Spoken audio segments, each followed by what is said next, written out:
Egunon, pos handiz ongi etorri Europa Biltzar jauregia esaten dizuet, agintariok, jaun Andreok, oro har, eskerrik asko hemen gurekin izatagatik. Muy buenos días, bienvenidos, bienvenidas a esta jornada bajo el título Instrumentos para la acción climática en el patrimonio natural.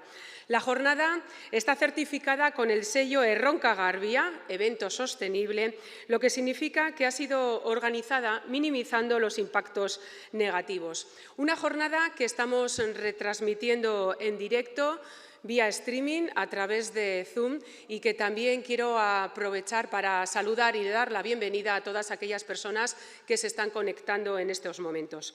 Desde el pasado sábado y hasta el próximo 2 de octubre estamos celebrando Asteklima, la Semana del Clima y de la Energía en Euskadi. Ondare naturala kalte bera da, klima aldaketaren aurrean eta honen ondorioak negatiboak dira eta agerikoak dira gaur egun. Dado que las áreas protegidas concentran los valores naturales más relevantes del territorio, el impacto climático podría considerarse cualitativamente más significativo para la sociedad. La inclusión de la perspectiva climática en la planificación y la gestión del patrimonio natural en general y concretamente en las áreas protegidas actualmente es una necesidad. Y sobre ello vamos a conversar hoy. Cualquier duda, cualquier pregunta que les vaya surgiendo nos la pueden trasladar y así los ponentes pues, intentarán darle respuesta. Ekitaldia hasteko ingurumen eta jasangarritasuneko sailburuordeak Amaia Barredo Martín hitz egingo digu. Sailburuordea anderea, nahi duzunean.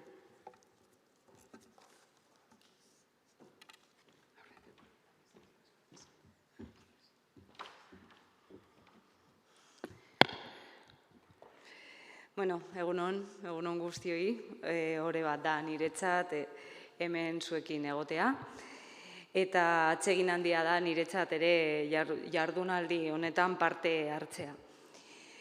Izan ere, jardunaldi honen bidez Euskadiko eragile guztien euskura jarri nahi dira Eusko Jaurlaritzak. Iobe sozietate publikoaren bidez, ekintza klimatikoa bultzatzeko prestatutako tresnak. Hain zuzen ere natura ondarearen kudeaketaren barruan ekintza klimatikoa bultzatzeko tresnak. Azkenean, 5 urte baino gehiagoko lana baina ziur nago denbora luzez emaitza onak emango dituela.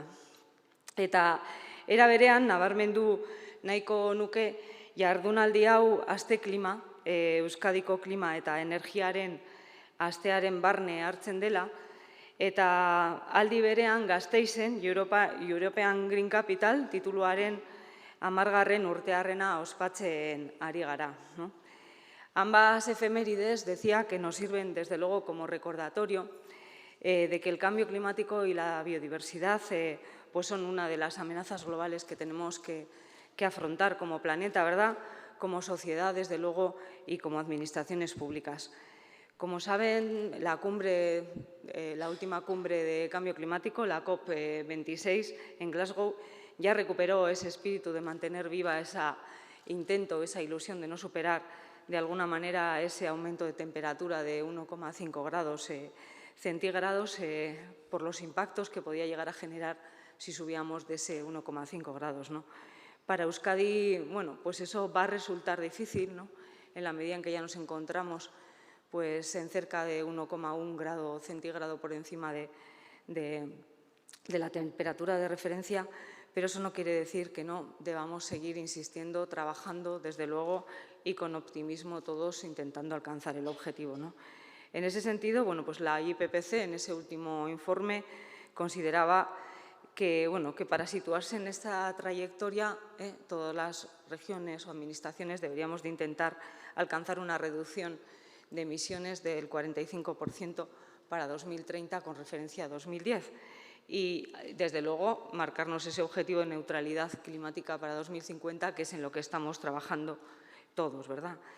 Pero es importante, desde luego, subrayar el hecho de que, aún siendo difícil revertir esta tendencia, tenemos que virar el rumbo y trabajar todos juntos. Y es posible todavía, desde luego, incrementar más esa resiliencia de los ecosistemas y de las especies y, desde luego, reducir ese riesgo del cambio climático mediante acciones de conservación y sobre el patrimonio natural y acciones también que vayan focalizadas en mejorar las captaciones de los sumideros de carbono, ¿no? Siendo conscientes, sobre todo, de dos cosas: que el impacto climático lo tenemos aquí y que vamos a tener que gestionar un territorio cambiante e inevitablemente, en ese sentido, ese cambio se va a traducir en efecto en los ecosistemas y que las adaptaciones y que tenemos que trabajar también para ir adaptándonos, es decir, no solo en reducción de emisiones, en proyectos de captación de sumideros, sino también en medidas que nos permitan de alguna manera ir adaptándonos a todos estos efectos. Y segundo, que debemos de hacerlo de manera colaborativa, ¿no? Llevamos toda esta semana hablando de esto, ¿no? Tenemos que colaborar, contribuir, ¿no? Y de alguna manera, pues eso, pues alinear todos los esfuerzos de toda sociedad civil, administraciones y empresas privadas en intentar revertir esta situación. Como sociedad también lo que tenemos que hacer es asimilar, desde luego, que nuestro territorio va a cambiar, como decía antes. Y en ese sentido, las administraciones públicas tenemos que gestionar de otra manera también ese patrimonio natural. No tenemos que orientar de alguna manera ese trabajo a considerar que el patrimonio natural lo tenemos en más sitios que los espacios naturales protegidos y tenemos que mejorar, desde luego, esa biodiversidad dentro de lo que es el marco urbano y, sobre todo, en la conectividad entre esos espacios, ¿no? Y esos otros ámbitos donde tenemos o debemos trabajar una mejora de la biodiversidad. La crisis climática y la crisis de biodiversidad, aunque tienen orígenes diferentes, desde luego no pueden ser ni trabajadas ni tratadas de manera independiente. Hay que integrar las soluciones y desde luego, hay que plantearlas de una manera, como decía, completa, ¿no? Integral. Y no podemos trabajar sin tener una en cuenta a la otra, ¿no? En ese sentido, también el Pacto de Glasgow hablaba en esta línea y destacó la importancia de proteger y conservar esa naturaleza y también esos ecosistemas para alcanzar, sobre todo, el objetivo climático. Si nos olvidamos de una de las tres patas, desde luego va a ser todavía mucho más complicado alcanzar ese objetivo, ¿no? Y esta es la que quizá menos tratamos en discursos o menos consideramos a la hora de planificar o presupuestar, ¿no? En ese sentido, también no nos podemos olvidar de esa resiliencia que puede alcanzar también el territorio y ayudar a esa neutralidad de carbono, ¿no? Y para abordar este reto, pues el Pacto Verde Europeo también trabaja, habla y de alguna manera impulsa a través de un marco orientador lo que es la biodiversidad y la estrategia de conservación, ¿no? Y en ese sentido, Euskadi, pues también, como sabéis, en mayo del año pasado ya trabajó su propio Pacto Verde Europeo para integrar de alguna manera todas estas políticas dentro de la planificación, coordinación, organización y presupuestación dentro de nuestro territorio, ¿no? Y en ese sentido, como decía, debemos de integrar todas estas políticas porque, como gobiernos locales, como gobiernos municipales, como sociedad civil que vive en una entidad local pequeña, desde luego, pues hay que ser conscientes de que desde lo local y desde lo cercano se están impulsando el 70% de las actuaciones en mitigación, más del 90% de las actuaciones en adaptación y, desde luego, los gobiernos subregionales, a través de sus municipios, están dando cumplimiento al 70% de la legislación europea. Entonces, en ese sentido, somos pequeños, ¿verdad?, de dimensión, pero somos los que estamos cerca del suelo, cerca del territorio, cerca de las actividades y, de alguna manera, somos los que tenemos que impulsar ese cambio porque tenemos las herramientas, tenemos que aplicar esa legislación, ¿no? Y además representamos ese tercio del presupuesto, el gasto público, y los 2 tercios del presupuesto en obra civil. Y la obra civil, como sabéis, es fundamental para lo que es la adaptación al cambio climático, ¿no? En ese sentido, este año tenemos 2 eventos también que van a apuntar o a trabajar seguramente nuevas líneas, ¿no?, de refuerzo de estas políticas, que son la COP de Egipto, que se celebrará ya el próximo mes de noviembre. Y, por fin, parece que hay buenas noticias y se ratifica que se celebrará la COP de 15 de biodiversidad, que será en Montreal entre los días 7 y 19 de diciembre. En ese sentido, bueno, pues Euskadi tiene mucha trayectoria. En materia de cambio climático, Euskadi ha sido muy pionera, llevamos muchos años trabajando en esta línea y junto con la transición energética son dos de las disciplinas que Euskadi ha querido de alguna manera unir en esta legislatura a través de la elaboración, como sabéis, de la Ley de Transición Energética y Cambio Climático, una ley que ya está en el último informe legislativo que tiene en tramitación Gobierno vasco y que pasará al Parlamento seguramente a final de este año ya para su debate, ¿no? Y una ley que lo que va a hacer es recoger sobre todo ese papel de todos los agentes sociales, ¿no? El papel que tenemos que jugar cada uno de nosotros en este ámbito de la reducción de las emisiones, en este ámbito del cambio climático y luego, bueno, sobre todo trabajando en esa, como decía, en colaboración y en contribución hacia ese objetivo, ¿no? Que es alcanzar esa neutralidad a 2050, haciendo un territorio más resiliente y, como decíamos muchas veces, y que no se nos olvide, ¿no? Lo de no dejar a nadie atrás, ¿no? En ese sentido, que sea una transición justa y lo más equitativa posible. Y a través de esta ley, en esta legislatura, lo que también se ha intentado trabajar es orientados en los objetivos de Estrategia 2050 de Cambio Climático, 2050 que se llama la estrategia, definir de alguna manera para estos 4 años de legislatura los objetivos concretos en reducción de emisiones y en energías renovables, ¿no? Y en ese sentido, bueno, pues estamos haciendo un seguimiento concreto de esas 15 iniciativas estratégicas que tiene esa planificación, donde desde luego también hay unas iniciativas relacionadas con lo que es el ámbito de la biodiversidad y la conservación. Y en concreto se habla de que esta red Natura 2000 que tenemos en Euskadi y que representa un porcentaje importante de nuestro territorio, estamos en el 23%, sea una red que esté bien adaptada al cambio climático y que nos ayude, desde luego, y contribuya a favorecer esa neutralidad climática, desde luego, abordando sumideros de carbono y preparando municipios e infraestructuras costeras, desde luego, para ese reto de la subida del mar y, desde luego, sin olvidarnos de esas soluciones basadas en la naturaleza, que me imagino que hablaremos mucho de ellas, ¿no? A estos dos instrumentos se les ha sumado un tercero que se ha aprobado ya en el marco de esta legislatura, que es la Ley de Patrimonio Natural, que se aprobó a finales del 2021, la Ley 9 en concreto, una ley que de alguna manera recoge ya principios y líneas de trabajo en esta materia, hablando de la preservación de la biodiversidad a todos los niveles, no solo en los espacios naturales, mejorando desde luego la coordinación que marcaba la ley anterior a nivel de instituciones, a diferentes niveles también, encargados de la gestión del territorio, integrando también esas políticas transversales del cambio climático en el marco de la conservación de la biodiversidad y, sobre todo, intentando que favorezca iniciativas y oportunidades para ese sector primario también, que a veces nos olvidamos de él, ¿no? Y que tiene que conjugar también esa protección de la naturaleza con su actividad. Todo esto lo que nos va a hacer es, nos va a obligar a todas las administraciones públicas, sobre todo, a desplegar políticas en muy poco tiempo y, además, a tener en cuenta que las tenemos que presupuestar.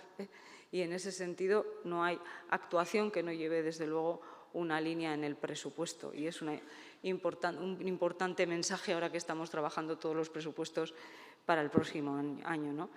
En ese sentido, sí que quiero hacer un guiño a las diputaciones forales, ¿no? Porque en el marco de la conservación, al menos en este territorio de la naturaleza, las diputaciones tienen un papel muy importante, un papel que tiene que, de alguna manera, obedecer o dar cumplimiento a ese compromiso de alcanzar ese mejor grado de conservación de todos nuestros espacios y nuestros hábitats en el territorio, y tiene que poner en marcha muchas actuaciones, ¿no? Y en ese sentido, bueno, pues reconocer el papel que van a jugar también en todo este ámbito, agradecerlo desde luego y mostrarnos pues, nuestro apoyo para aquello que vayan a necesitar, que en ese sentido también a través de los fondos NEST estamos articulando proyectos que pueden llegar a ser muy interesantes para esas actuaciones concretas que se impulsan desde las diputaciones en mejora de hábitats, ¿no? Para terminar, yo decía, pues comentar que se han estado, como decía al principio, trabajando en herramientas, ¿no? en instrumentos que hoy se van a presentar a lo largo de esta jornada y que venimos con mucha ilusión de que puedan servir para todos vosotros de mucha utilidad, ¿no? Y que den sus frutos a partir de ahora. Y sobre todo, bueno, pues quería destacar algunas cositas, ¿no? Que estas herramientas, desde luego, tienen una visión integral. de la acción climática y de la gestión del patrimonio. Un espíritu integrador, como decía al principio, de la biodiversidad y del cambio climático, y también en los dos ámbitos, en la adaptación y en la mitigación. Un carácter, desde nuestro punto de vista, innovador, pero simple a la vez, ¿no? Con una simplicidad para el uso, con un enfoque muy práctico, ¿no? Y que esperemos que proporcionen de alguna manera pues, servicio a todos vosotros para integrar esa perspectiva climática y facilitar ese cumplimiento de vuestros objetivos dentro de lo que es el marco del cambio climático, ¿no? Fruto de estos años, hoy vamos a presentar como 6 herramientas, metodologías, líneas de trabajo. 2 se van a centrar sobre todo en lo que es el diagnóstico global. En ese sentido vamos a ver una herramienta que nos va a enseñar un poco ese análisis de la perspectiva climática dentro del marco, cómo se hace dentro del marco de la biodiversidad. Una metodología que nos va a permitir incorporar esa perspectiva climática en nuestra red Natura 2000. Otros 2 instrumentos que van a ir focalizados en generar conocimiento, ese conocimiento tan necesario que tenemos para la acción, y en ese sentido se van a explicar una metodología para el cálculo del riesgo climático de los hábitats terrestres y sus resultados, y otra herramienta para el cálculo bioclimático y de los resultados también que puede ofrecer en ese sentido la biodiversidad en este ámbito, ¿no? Y 2 herramientas que sobre todo van focalizadas ya a la acción, a dar ese paso y ese salto ya, y que van a cubrir ese vacío que venimos identificando en los diferentes foros en los que estamos trabajando con todos vosotros, y entendemos que puede llegar a dar respuesta a esa demanda que nos habéis trasladado. Bueno, es desde luego un momento oportuno, creo que todos estamos en ese sentido convencidos. Se nos presenta una oportunidad de cambio, una oportunidad de alguna manera de no dejar a nadie atrás, como decía al principio, y de integrar esas 3 patas, la adaptación, la mitigación y los sumideros, la conservación de la biodiversidad y sus sumideros.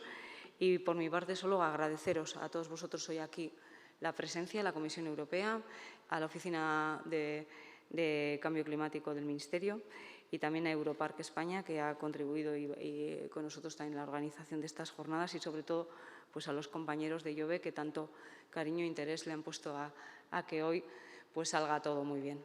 Es que ricasco a todos y espero que sea una jornada muy fructífera. Muchas gracias.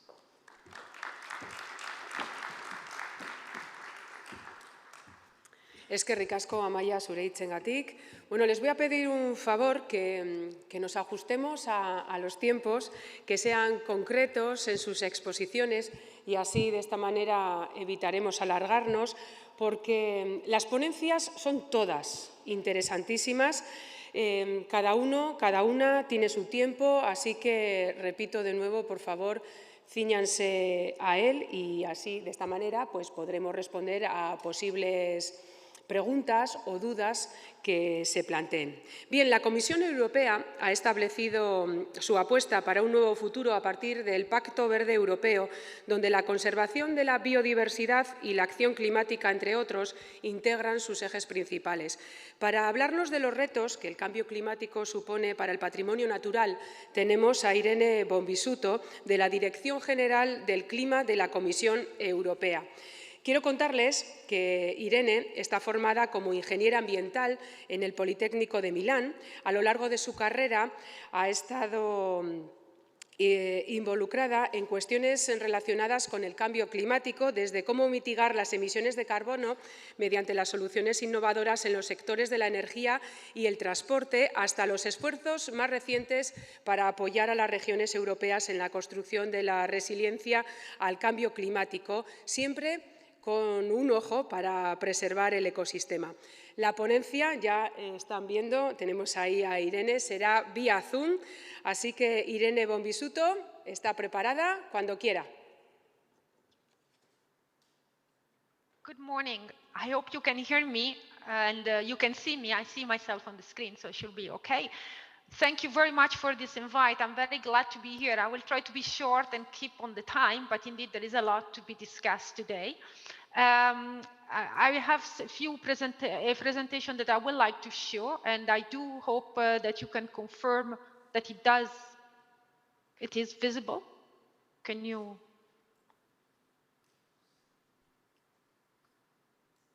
Anyhow, while the slides are coming up, I just want to show the, I'm very sorry, we always have some technical issues.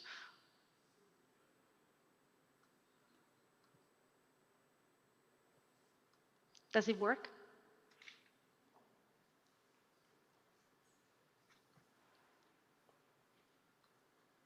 I'm very sorry for this.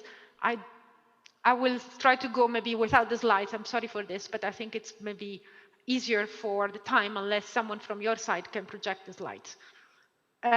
What I wanted to start saying is, indeed, the climate change is there.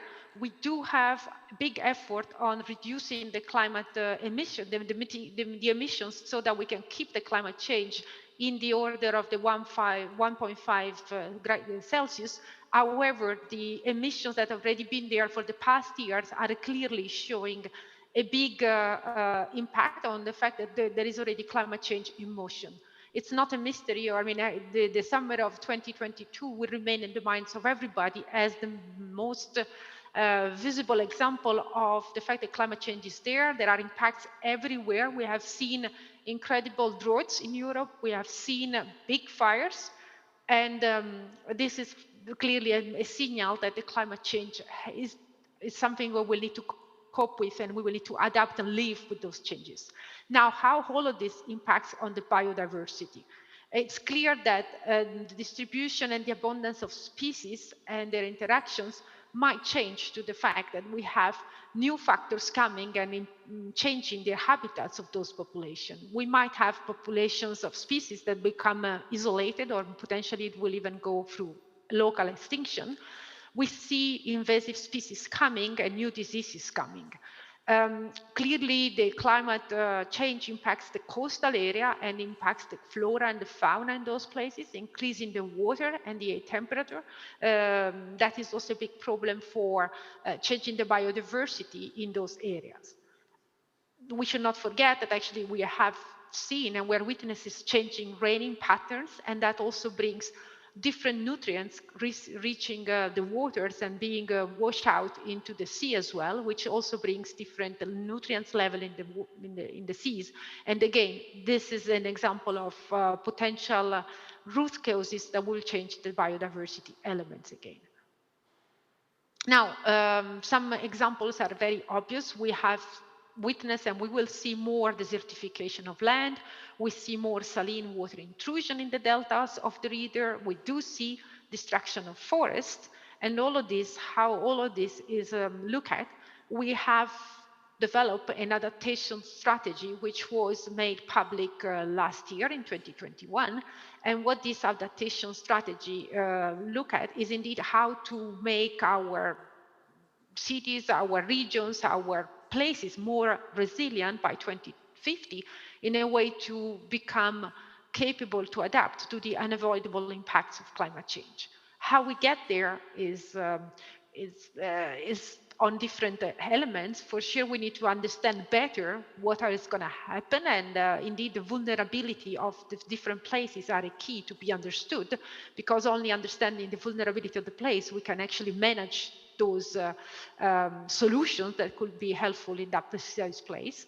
We have to try to go faster and to speed up the adaptation, because indeed 2050 is not that far, and we need maybe to build certain infrastructure, certain solutions which require years to be built.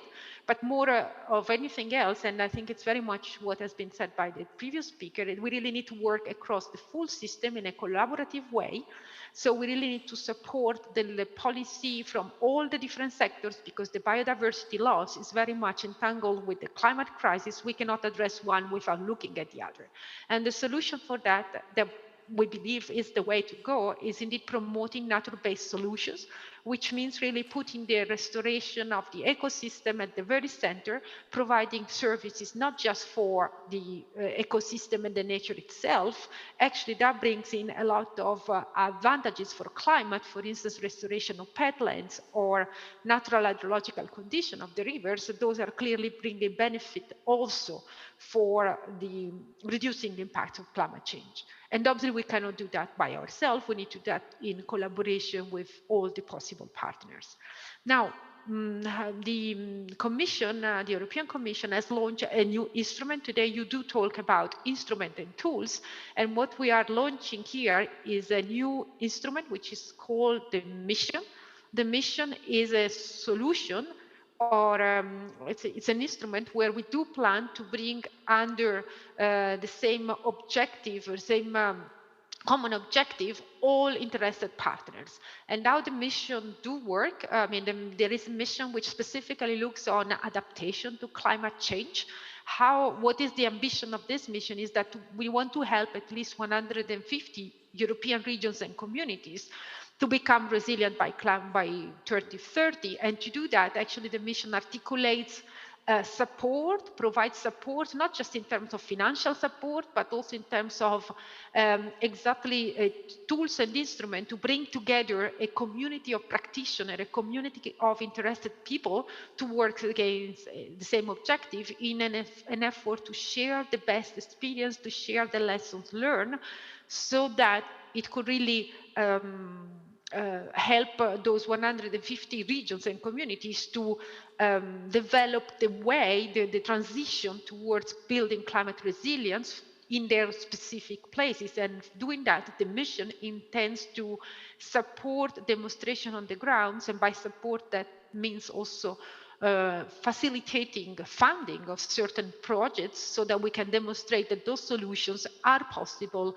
and actually they do contribute to building the climate resilience. Now, how we want to build that climate resilience, it's articulated in different areas where clearly we need to work. We need to work on better managing water to face extreme events like droughts or extreme rains, flash floods. But we also need to be looking at long-term changes that will happen. We need to look into how to improve the way we can cope from the health and the well-being point of view, for instance, with extreme heat waves. We need to look into protecting the infrastructure, like, bridges that are today maybe washed away by extreme events. Or we need to look into how to make our food supply chain more resilient to climate change, like, for instance, thinking about what kind of crops are better off to be cultivated in a certain area if we do foresee for the future coming droughts in that period. But all of that actually is very much based on putting once again, nature-based solutions at the very center. We really believe that exploiting much better the green opportunity, so that is also a big theme of the Green Deal, really making this coupling between biodiversity, restoring biodiversity, linking to addressing climate change. So putting nature-based solutions at the very core, at the very center is the solution.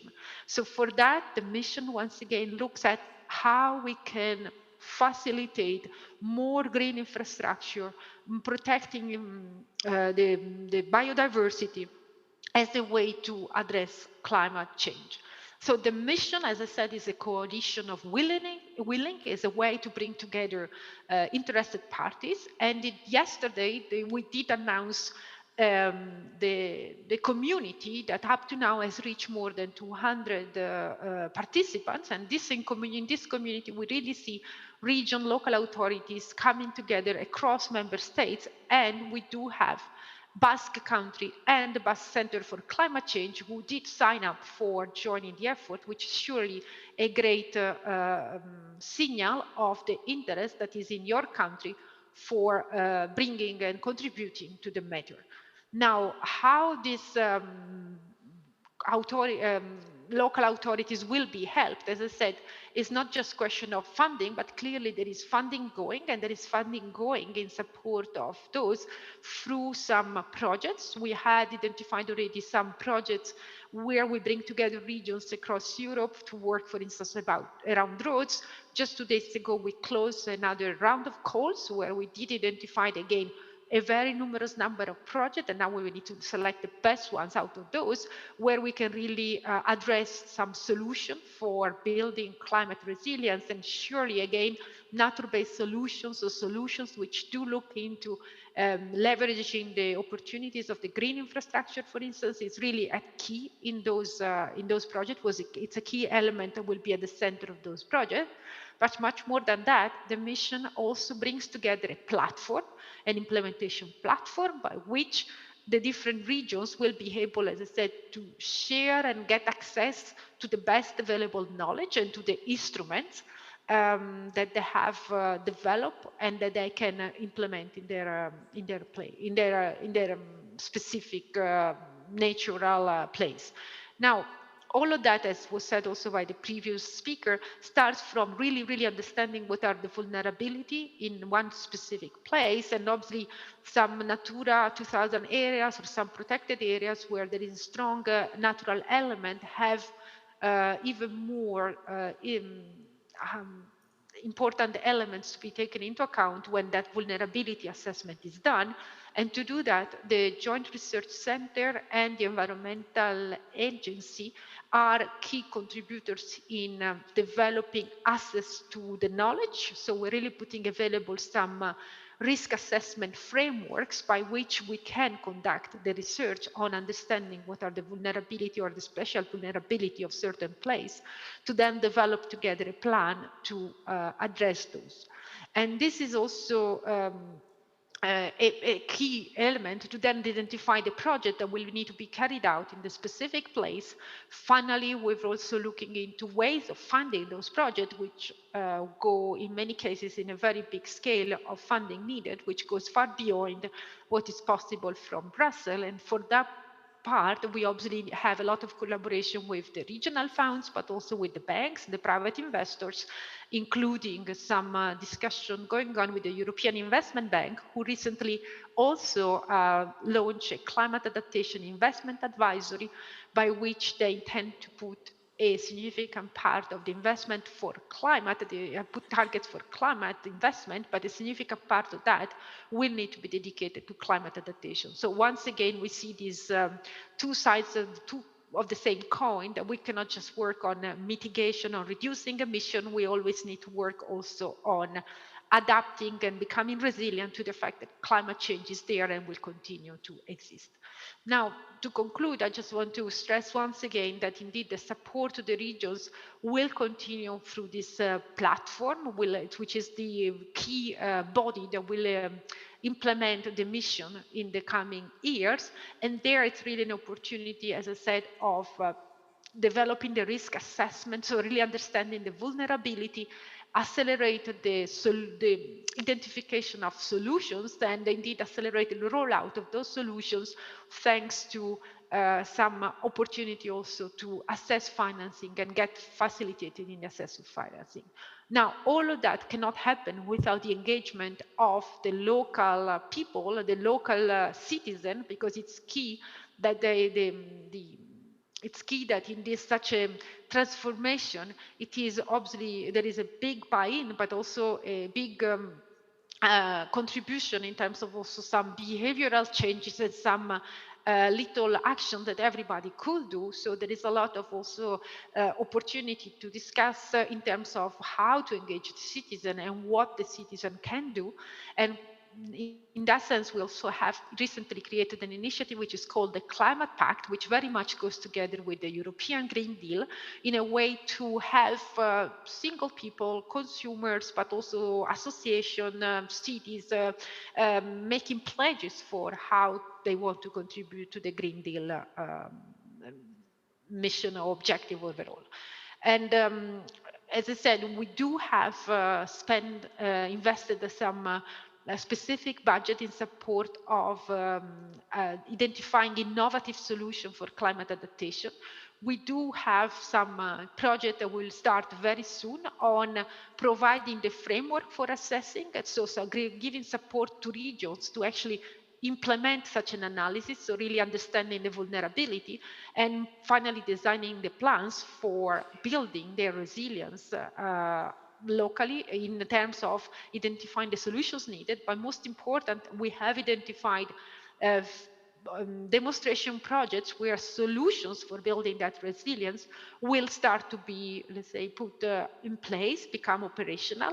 They do have, as I said, always this component of having natural-based solution at the very center, because only conserving the ecosystem, or let's say maintaining the natural ecosystem, will help us to get to a climate change resilience, together with say the improvement on the biodiversity, which is really the message of keeping the two policy agendas very, very close.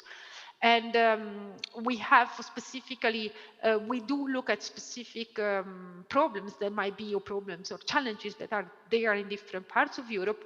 For instance, we do have specific discussion about how to help coastal resilience, other than how to help areas in other parts of the biogeographical different connotation of Europe. So we do have an opportunity through the mission to identify the portfolio of solutions that will then be at the disposal, again, of this community of practitioners, so that they can take them into consideration when finally implementing and building that resilience on the ground. Because as said, and concluding, all starts with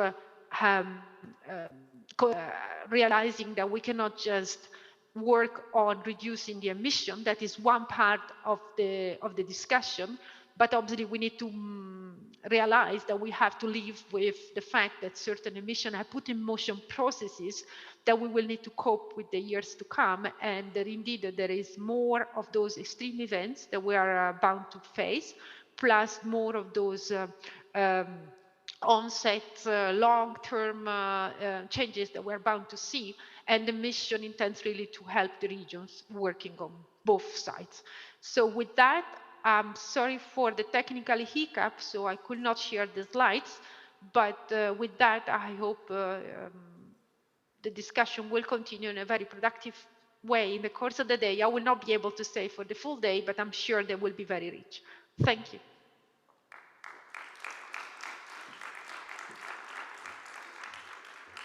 Thank you, Irene. Bueno, Irene se había apoyado en unas imágenes que nosotros aquí en sala no hemos podido ver. Su ponencia, desde luego, ya lo han escuchado, interesante. Tienen la posibilidad de hacerlo en la página de IOBE, que ahí estará colgada también esta ponencia. Bueno, pues una vez conocido el marco europeo y los retos que se nos plantean, vamos a conocer los principales instrumentos para la acción climática que disponemos a nivel estatal, de la mano de la Oficina Española de Cambio Climático, perteneciente al Ministerio para la Transición Ecológica y el Reto Demográfico. Para ello nos acompaña, y voy a pedir que suba al escenario, Patricia Klen Lasso de la Vega. Patricia es bióloga. Es licenciada en Biología y parte de su trabajo se centra en el desarrollo del Plan Nacional de Adaptación en el ámbito de la biodiversidad y espacios protegidos. Patricia, cuando quiera.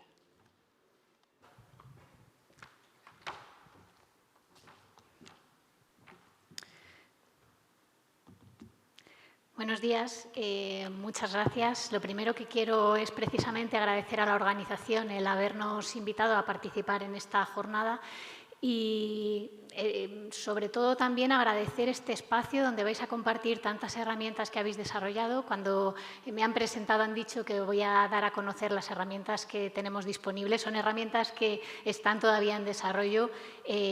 Vais muy por adelantado y yo estoy aquí con los ojos bien abiertos para poder llevarme a casa todo lo que tenemos que aprender y poder con esta puesta en común pues hacer las cosas mejor. Entonces, pues eso, lo primero agradecer. También agradezco con quien estoy compartiendo estos espacios. Veo que hay gente conocida, José Atauri de Europark, que veo que va después de mi presentación, otra gente que también va a presentar después temas más concretos que el mío. A mí me han pedido que me centre en la planificación a nivel general y es lo que voy a hacer. Pero tengo que empezar contestando un porqué, bueno, intentando contestar un porqué. Y es que creo que los gestores y los que planifican, los que hacen los planes de gestión, necesitan una respuesta de si llevo un montón de años haciendo las cosas de una determinada manera, si lo que hago es para mejorar el medio en el que estoy trabajando, si lo que he hecho hasta ahora ha servido, ¿por qué ahora tengo que cambiar mi forma de mirar? Y es verdad que si todo lo que yo he hecho hasta ahora es para mejorar la conservación de mi medio, que me pidan esto puede parecer como algo accesorio y esto corre el peligro de que hagamos unos parches para poner en nuestros planes de gestión que tengan que ver, por ejemplo, con la adaptación al cambio climático. ¿Qué es lo que pasa? Que desde las administraciones estamos intentando hacer una labor pedagógica para que se entienda bien qué es lo que queremos decir con este diagnóstico, con ese análisis de riesgos frente al cambio climático y por qué hay que mirar bajo otro prisma, porque hay que mirar teniendo en cuenta estos aspectos climáticos a nuestros espacios protegidos. Y una de las respuestas es que la conservación, las políticas de conservación de la biodiversidad han asumido de manera implícita que la distribución de la biodiversidad es estática. Y eso sabemos que no es así. Nosotros hemos pintado unas líneas en nuestro territorio que parecen que las hemos hecho inamovibles. Y ahora se nos está diciendo no solo son límites dinámicos, sino que además con este cambio acelerado, este cambio climático, ni las especies ni los hábitats que no conocen de fronteras están preparados ni están consiguiendo adaptarse a esa velocidad a la que se está produciendo el cambio al que nos estamos viendo sometidos. Pues dicho esto, la Ley de Cambio Climático y Transición Energética, la Ley 7 de 2021, sí que nos pone en ese contexto de ver los límites como algo dinámico y nos pide, nuestra actuación a nivel estatal se está basando en esos mandatos que vienen de la ley, que en su artículo 24 habla de los aspectos relacionados con la adaptación al cambio climático y la biodiversidad. Yo me voy a centrar más en la adaptación al cambio climático, que es la más desconocida de las dos tipos de estrategias para afrontar el cambio climático. Ya sabemos, mitigación, reducir gases de efecto invernadero y adaptación, buscar la mejor manera de que, en este caso, las especies y los ecosistemas estén preparados para estos cambios que están ocurriendo ya. Y nosotros hemos plasmado estas obligaciones de la ley en el Plan Nacional de Adaptación, que es nuestra hoja de ruta para desarrollar la adaptación al cambio climático en muchos sectores y muchos ámbitos.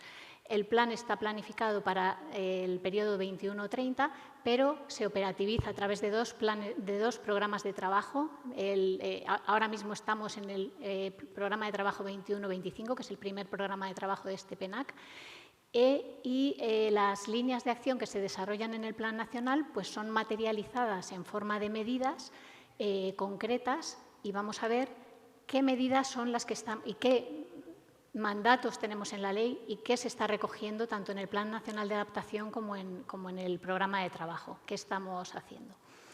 He subrayado aquí los dos aspectos que tienen que ver con los espacios naturales y la Red Natura 2000. El primero de los mandatos es una evaluación de la representatividad a medio y largo plazo de las redes de espacios naturales protegidos y espacios de la Red Natura 2000 en los diferentes escenarios climáticos posibles. Esto ya nos está diciendo: tenemos que ponernos las pilas para ver qué es lo que está pasando con nuestros límites, que ya no es que esos límites no valgan, sino que las especies y los hábitats no conocen de estos límites que nosotros, como decía antes, hemos pintado en el papel, y tenemos que evaluar cómo están representados o no ya estos valores de la Red Natura 2000 en los espacios. Y el segundo mandato que he querido subrayar es que nos dicen que debemos incluir en los planes de gestión, en la actualización y en la revisión de los planes de gestión de la Red Natura y de los espacios naturales protegidos, un apartado sobre adaptación al cambio climático. Pero esto hay que acompañarlo.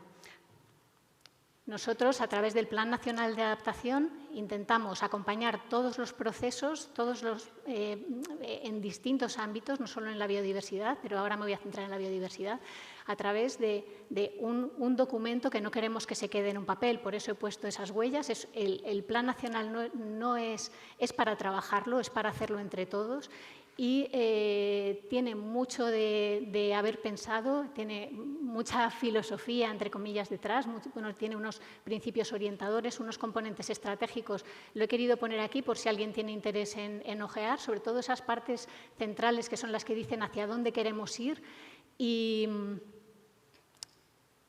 Y aquí tenemos los 18 ámbitos de trabajos en los que estamos desarrollando líneas de acción y medidas concretas. Se han planteado en este programa de trabajo más de 250 medidas y hay 4 ámbitos que tienen mucho que ver con patrimonio natural y biodiversidad. Lógicamente, el ámbito número 4, que se denomina así, pero también agua y recursos hídricos, costas y medio marino, forestal y desertificación, como no puede ser de otra manera, pero también otros tienen...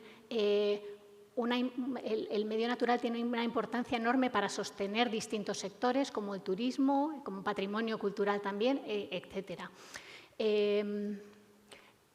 También quería poner aquí que hay una serie de aspectos transversales que, de alguna manera, afectan, influyen o tienen cabida en otros muchos ámbitos. Destaco aquí, por ejemplo, la prevención de la maladaptación, que para nosotros queremos que sea un pilar, porque recoge un poco la idea de que a veces intentamos adoptar medidas de adaptación al cambio climático, pero que a la larga se ve que no solo no están siendo adaptativas, sino que a lo mejor están trasladando a otros lugares los riesgos del cambio climático. Y entonces, pues hay que tener esa mirada cuando hacemos algo en esas evaluaciones que tenemos que realizar para ver que no estén siendo acciones de maladaptación, sino lo contrario.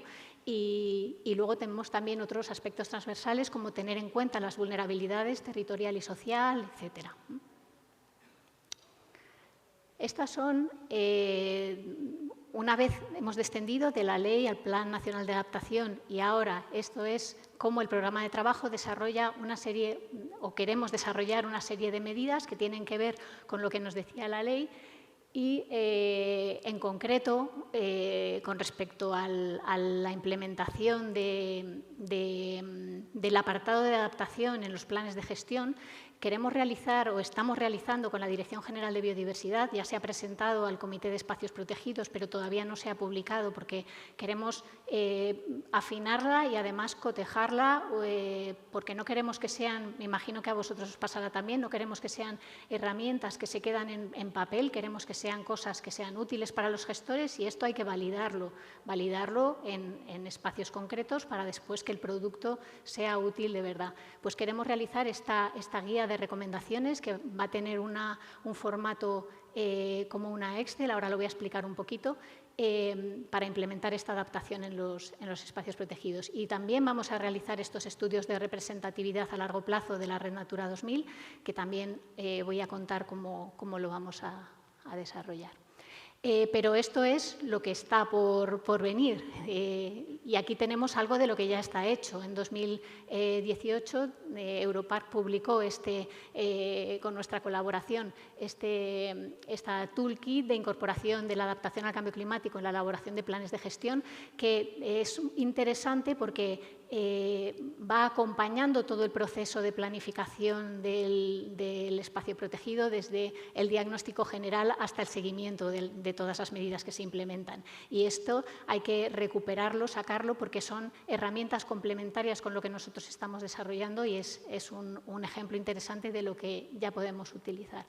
Y en otro de los ámbitos que había, que era costas y medio marino, que era el ámbito 7, ya se han desarrollado unas herramientas, se ha elaborado una metodología para el análisis de riesgos frente al cambio climático en espacios marinos protegidos, que tiene este aspecto La metodología ahora, como digo, se está validando. Se han elegido 5 proyectos piloto donde se está realizando ese análisis de riesgos con las metodologías utilizadas. Hay una metodología que es cuantitativa, otra que es cualitativa y otra que es intermedia entre las dos, y se están validando estos distintos formatos de metodología en estos 5 espacios para ver cómo funcionan y que realmente el producto final que se ponga a disposición de los gestores sea el más acertado posible. ¿Cómo estamos haciendo esa guía para facilitar la inclusión del apartado de adaptación al cambio climático? Bueno, pues nos hemos basado en ese esquema del IPCC. Voy a ir para adelante y luego vuelvo para atrás. En ese esquema del IPCC que nos dice cuáles son los componentes del riesgo frente al cambio climático. No sé si estáis familiarizados con este esquema, pero lo interesante es que vayamos entendiendo qué queremos decir con cada uno de estos aspectos. Nosotros tenemos unas variables climáticas, temperatura, precipitación, etcétera. Estas variables climáticas están cambiando de manera acelerada como consecuencia del cambio climático, y estos cambios acelerados de las variables climáticas producen unos peligros o unas amenazas climáticas. Además, este es uno de los componentes del riesgo, el peligro o la amenaza climática. Pero estos peligros pueden o no materializarse en un impacto y pueden ser más o menos, pueden tener una mayor o menor magnitud. ¿De qué depende esa magnitud del impacto?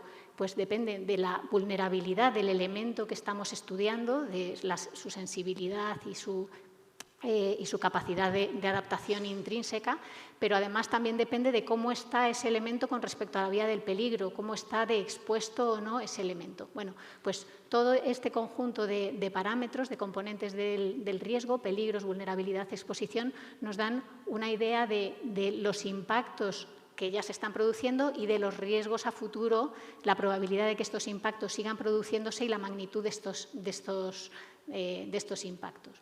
Eso sería el riesgo. Entonces, esta herramienta se basa precisamente en este análisis de elementos, que en el 6º informe de evaluación la única diferencia con respecto al 5º, que es donde se presentaron estos componentes, es que ya tiene en cuenta los resultados, tiene en cuenta dónde decidimos nosotros que vamos a actuar, si reduciendo la vulnerabilidad. A veces no podemos actuar reduciendo el peligro porque no está en nuestra mano, nada más que a través de la mitigación, reduciendo la base del problema, pero a veces podemos actuar reduciendo la exposición o reduciendo la vulnerabilidad. Entonces, según cómo sean nuestras respuestas, vamos a conseguir que el riesgo se reduzca. Bueno, pues ese sería como el primer paso para el diagnóstico que estamos planteando en esta herramienta que, como decía antes, va a tener un formato Excel donde se va a ir acompañando al gestor para decidir a qué amenazas está expuesto tu espacio protegido, qué impactos son los más probables según el tipo de hábitat que hay en ese espacio, según las especies. Acompañarles también en la elaboración de esos listados de especies y de espacios vulnerables, teniendo en cuenta cómo van a cambiar por ejemplo, las condiciones favorables de esa especie o de ese hábitat, pero también otros aspectos, no solamente el área de distribución, sino cuál es la capacidad de dispersión de las especies, de eso también depende la vulnerabilidad, o cuáles son, si son especies más o menos generalistas o más especialistas, etcétera. Y después de este proceso se llegaría a plantear las medidas de adaptación más oportunas y los planes de conectividad, con el consecuente después evaluación y seguimiento a través de indicadores. Estos son un poco un listado de peligros climáticos. Lo quería poner porque a veces es muy difícil identificar dónde está la diferencia entre un peligro y un impacto. Y lo que quería poner aquí es que este es un listado que nos proporcionó la Comisión para un reporting que teníamos que hacer, pero no son listados inamovibles. Cada gestor tiene que decidir lo que él considera que pueda llegar a ser un peligro climático, pero no pasa nada porque a veces se llame un impacto. Lo que quiero decir es que no nos perdamos tampoco en estas definiciones. A veces algo va a estar en el límite entre un impacto y una amenaza, pero no tiene mayor trascendencia que el saber que estamos evaluándolo todo en su conjunto.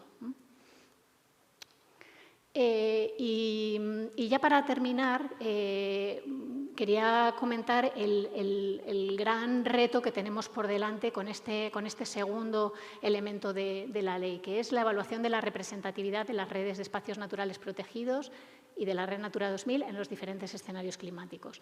Esto es un gran reto porque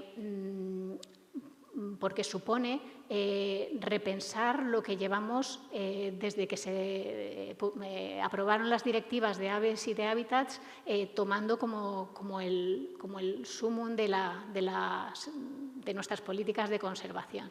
Y es revisar esos elementos que hemos dado por hecho. ¿Cómo lo vamos a hacer? Pues, en un primer lugar, vamos a revisar estos documentos que se publicaron en 2011.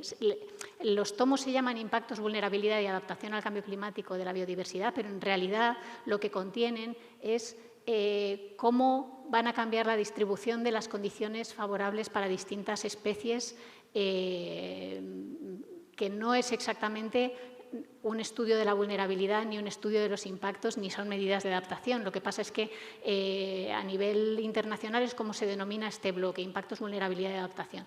Pero en realidad lo que queremos es saber cómo cambian esas condiciones de las distintas especies.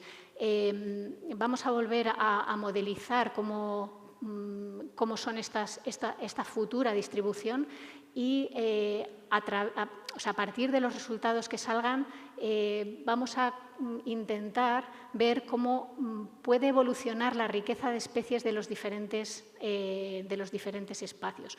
Cómo va a haber lugares, nosotros vamos a hablar de refugios climáticos, cómo va a haber lugares donde la biodiversidad se va a mantener porque a lo mejor las condiciones climáticas son más estables que en otros lugares, entonces eso se va a convertir en un refugio climático, y cómo detectamos zonas donde las especies van a ir hacia esos lugares porque las condiciones van a ser más favorables, y esos lugares pueden ser espacios ya protegidos, pero puede ser que no.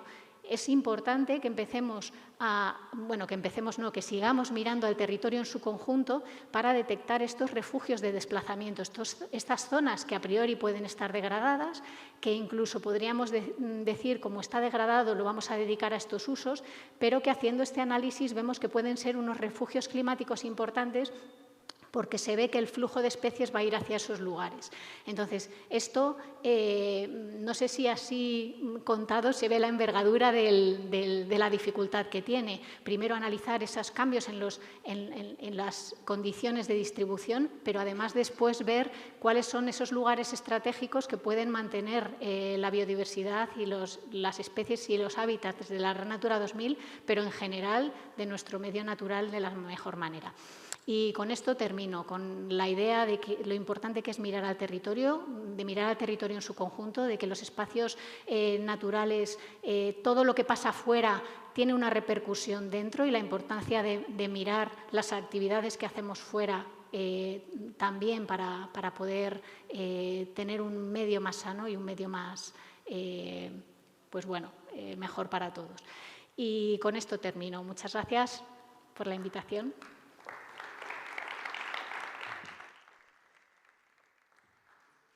Gracias a ti, Patricia, por tus palabras, por tu ponencia. Bueno, a partir de este marco estatal vamos a compartir distintas experiencias sobre acción climática que se han desarrollado en áreas protegidas españolas de la mano de Europark España. Vamos a escuchar con atención a José Antonio Atauri, que él es doctor en Ciencias, Ecología por la Universidad Autónoma de Madrid, interesado en la ecología del paisaje y su aplicación a la planificación y gestión en los espacios naturales protegidos. Actualmente es coordinador de proyectos del área de conservación de la Oficina Técnica de Europark España y coordinador técnico del proyecto LIFE Red Bosques Clima. Ya está ahí preparado. José Antonio, cuando quieras, te cedo la palabra. Te estamos viendo ya. Hola, buenos días a todos y todas.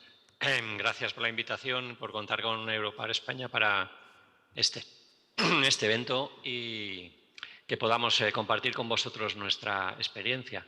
Voy a compartir la presentación.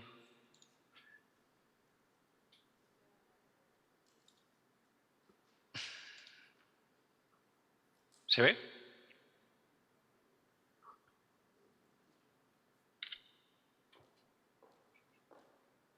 Bueno, pues la organización nos ha pedido que desde nuestra experiencia como observatorio a nivel nacional de las áreas protegidas... José Antonio, perdona, no la vemos. ¿Puedes volver a dar a compartir? ¿Ahora ya? Sí, la tenemos, ¿no? ¿Sí? ¿Sí? Yo creo que la veo. Vale, sí, ya está. Vale.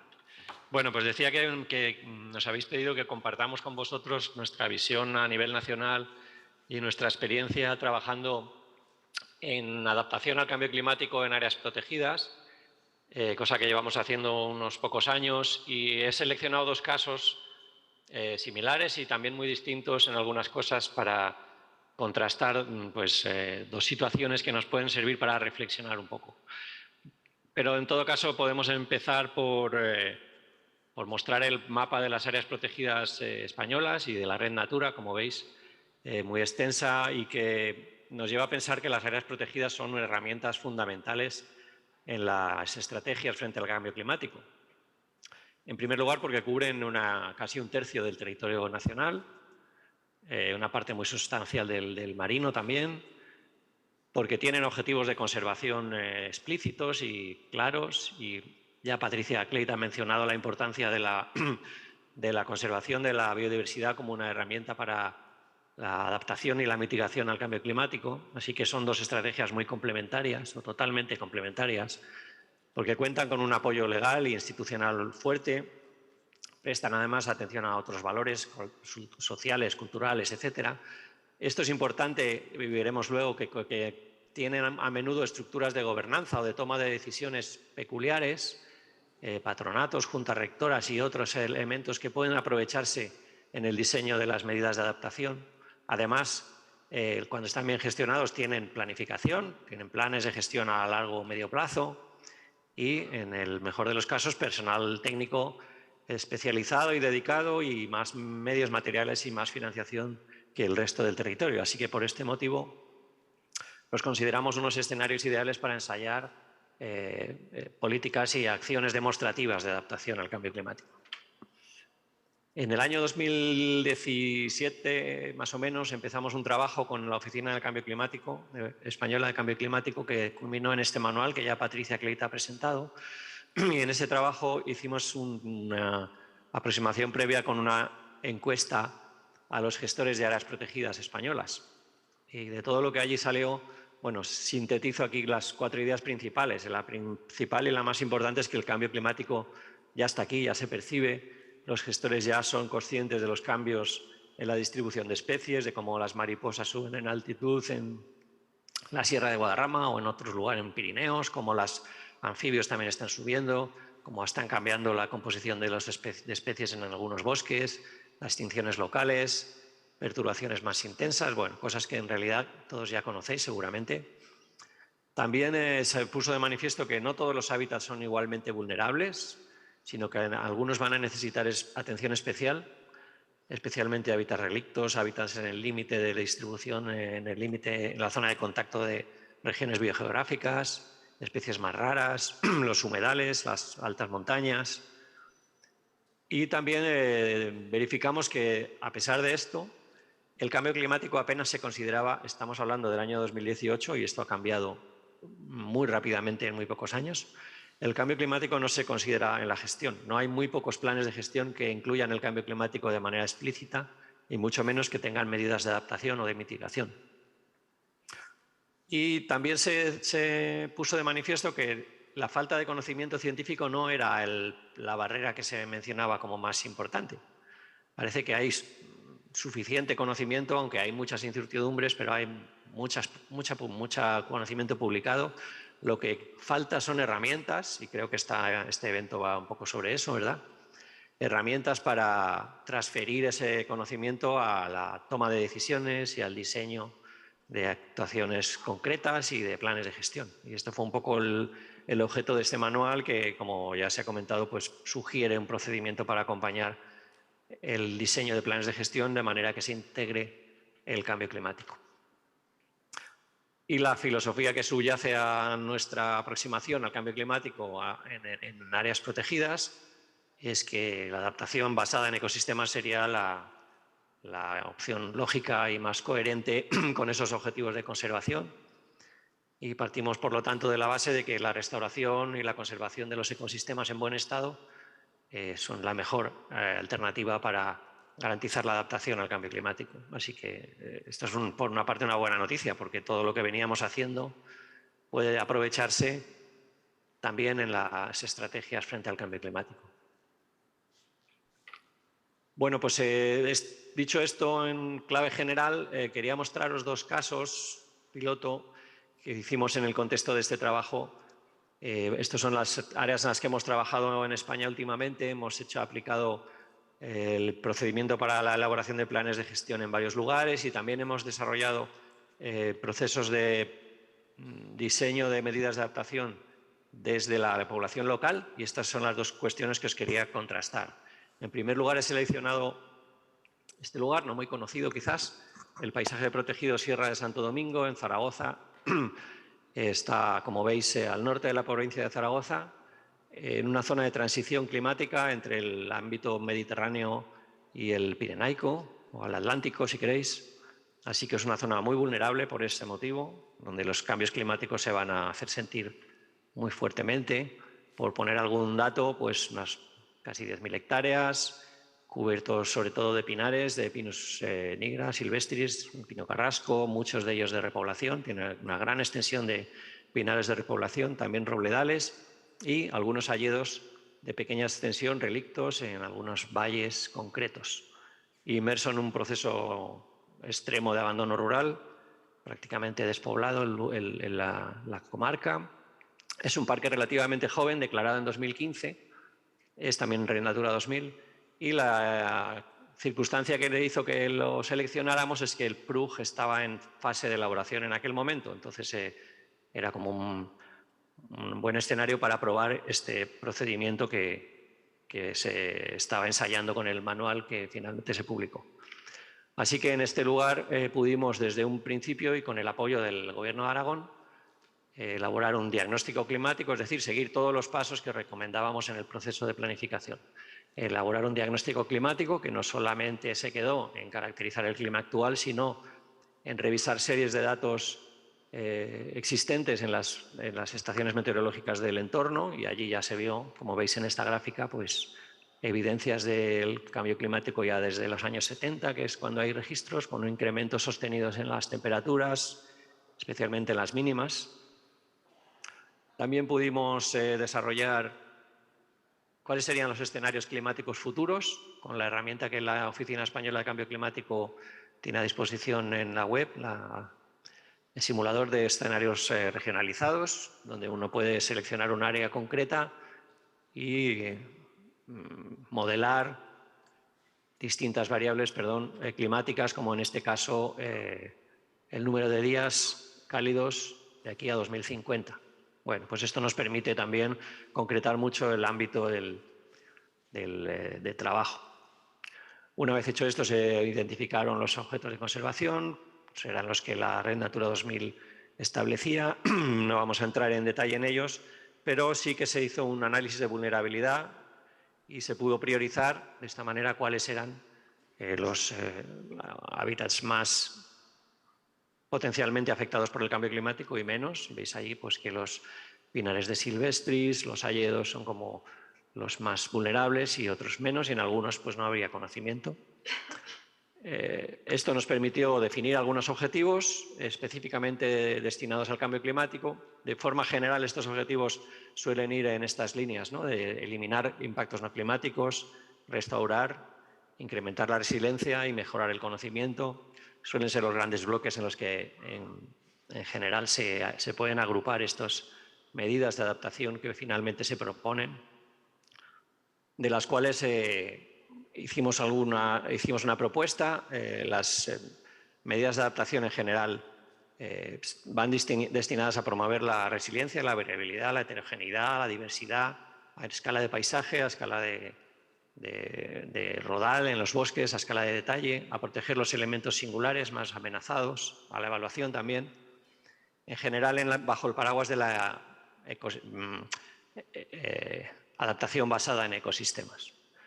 Os pongo rápidamente algunos ejemplos, solo dos, por contrastar, ¿no? De los hábitats más vulnerables, los hayedos fueron seguramente los más vulnerables frente a las condiciones climáticas que vienen, pues propusieron algunas medidas como el control del ganado, la gestión del uso público, la protección estricta mediante creación de zonas de reserva, la simulación mediante pequeñas perturbaciones de la heterogeneidad propia de los bosques maduros, regularizar la masa, que después de muchas décadas o siglos de carboneo es muy regular, y promover la mayor diversidad creando o restaurando pequeños humedales, manteniendo madera muerta y árboles viejos. Bueno, veis que son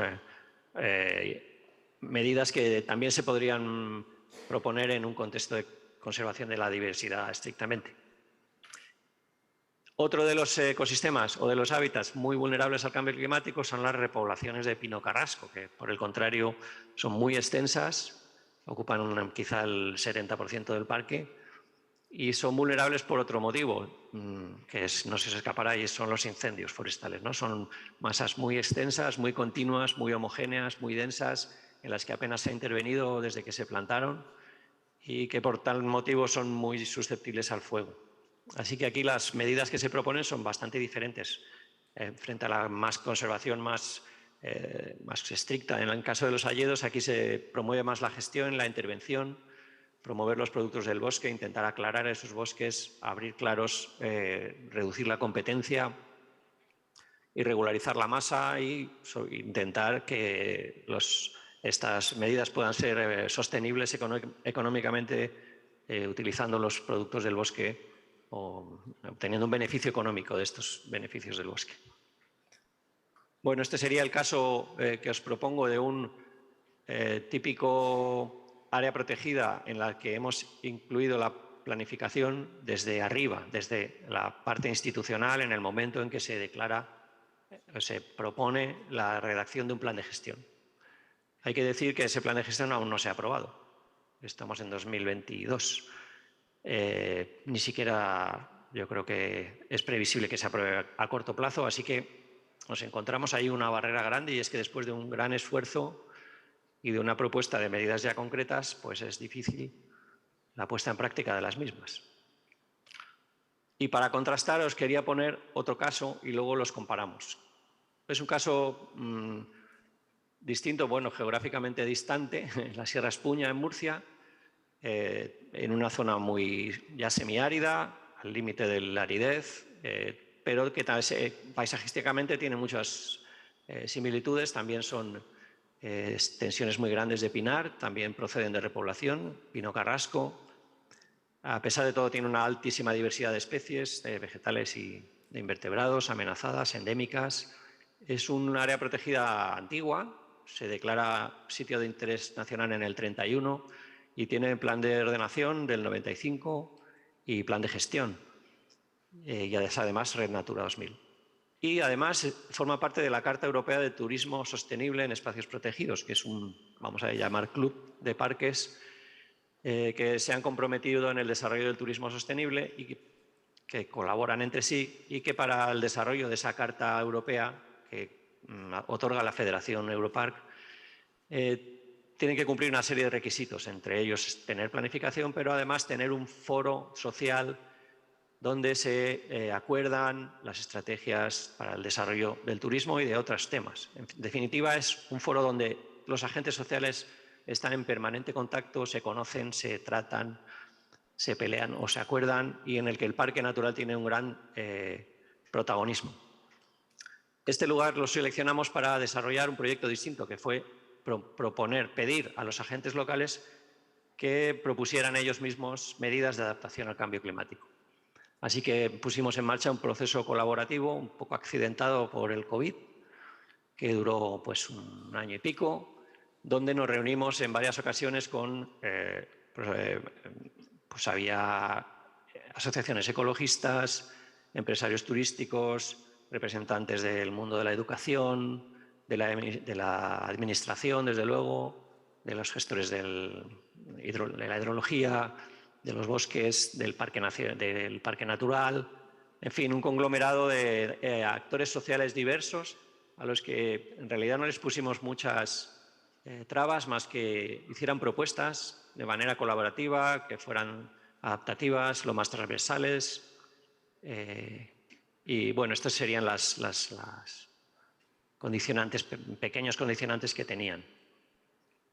El resultado fue realmente interesante, ¿no? Porque el colectivo se implicó mucho, trabajó mucho y finalmente conseguimos un catálogo amplio de propuestas que hemos agrupado en estos temas, ¿no? Sí, los grandes temas que preocupaban en aquel foro pues tenían que ver con el uso del agua, lo cual no nos extrañará en Murcia. Perdón que estoy controlando el tiempo. El control de las especies invasoras, los incendios, y había también un componente de educación y de promover la sensibilización y también de mejorar o cambiar las prácticas agrícolas que ahora, en contexto de crisis total, hacia algunas alternativas que pudieran ser viables económicamente, basadas en el consumo local, la economía de proximidad, etc.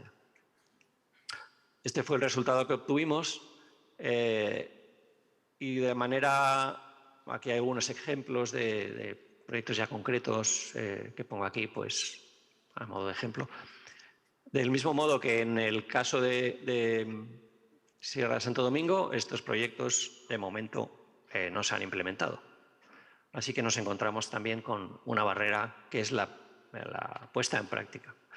Y de estas estas dos y algunas más experiencias, esto también lo hemos hecho en La Gomera y la parte de planificación en el Teide y en algún lugar más, en Urbasa. Bueno, de todos estos casos contrastados entre sí, pongo aquí esta reflexión para vuestra consideración. No es un listado exhaustivo, pero son algunas cosas que a mí se me suscitan después de esta experiencia, ¿no? Y es que la implantación de la adaptación desde arriba, desde la parte institucional, tiene fortalezas muy evidentes, como que permite una perspectiva muy amplia, territorial, regional, autonómica, nacional, internacional. Permite integrar la adaptación en los instrumentos de planificación que ya existen y en las estrategias. Permite una visión a muy largo plazo, a 10 años, a 20 años, y cuenta obviamente con el apoyo institucional y político, que es imprescindible, y de esa manera permite formular medidas ambiciosas. Desde este tipo de planes normalmente uno puede proponerse mejorar la capacidad de adaptación del bosque mediterráneo entero. Esto en la escala local no es tan fácil. Aquí las medidas van a ser siempre muy pequeñas, locales, centradas en necesidades muy específicas, pero permiten que la apropiación local del problema, que los habitantes o los usuarios del espacio realmente hagan suyo el problema. Y la implicación de los agentes sociales, que es una pieza angular, una piedra angular en el proceso y que en esta parte institucional puede fallar. Y además la mayor agilidad en los procesos de toma de decisiones, en las discusiones, en las reuniones, todo es más fácil. Pero ambas tienen también algunos problemas, ¿no? Y lo hemos mencionado en el caso de la parte más institucional, es la tramitación lentísima, los miles de pasos administrativos que hacen que estos procesos se vuelvan eternos. Hay planes de gestión que han tardado décadas en ser aprobados. Claro, cuando ya se aprueban, la realidad que se pretendía planificar igual ha cambiado. Y la escasa apropiación local que puede producirse si no hay un proceso de participación potente asociado al desarrollo del plan. Y en la escala local pues también tiene algunos inconvenientes. Uno es que uno se suele encontrar casos de desconocimiento del problema o incluso negacionismo entre las personas que acuden a las reuniones. El cambio climático es un invento, no existe, yo tengo otros problemas más importantes. Y muy a menudo que en esos foros vienen a resolverse otro tipo de problemas o a ponerse sobre la mesa agendas que no tienen que ver con exactamente lo que se quiere tratar. Entonces, conducir esa dinámica puede ser complicado. Es necesario, por tanto, una labor previa con el tejido social y esto en los parques que cuentan con la carta está ya trabajado. Y a veces podemos encontrar pues, que no hay la suficiente capacitación técnica en estos lugares, especialmente si están en zonas remotas con poca población. y dificultad de acceso a la financiación que está disponible, pero muchas veces no se sabe cómo llegar a ella. Bueno, ya digo que esto son unas reflexiones a vuela pluma que se podrán completar con vuestras propias experiencias seguro. Y ya para terminar, simplemente mencionaros el proyecto Red Bosques Clima en el que ahora estamos y en el que a partir de todas estas reflexiones queremos desarrollar, entre otras cosas, vamos a llamar código de buenas prácticas para la adaptación, en principio en bosques, pero que esperamos que sea extrapolable a otro tipo de sistemas, para evitar lo que Patricia Clayt mencionaba como mala adaptación, ¿no? O como que podamos justificar que seguir haciendo lo que veníamos haciendo ya es adaptación. Entonces queremos un poco trabajar en 3 casos piloto para desarrollar este código de buenas prácticas que os resumo aquí, pero que para no quitar tiempo al siguiente ponente, os lo dejo simplemente planteado. Muchas gracias por vuestra atención y quedo a vuestra disposición si queréis preguntar algo.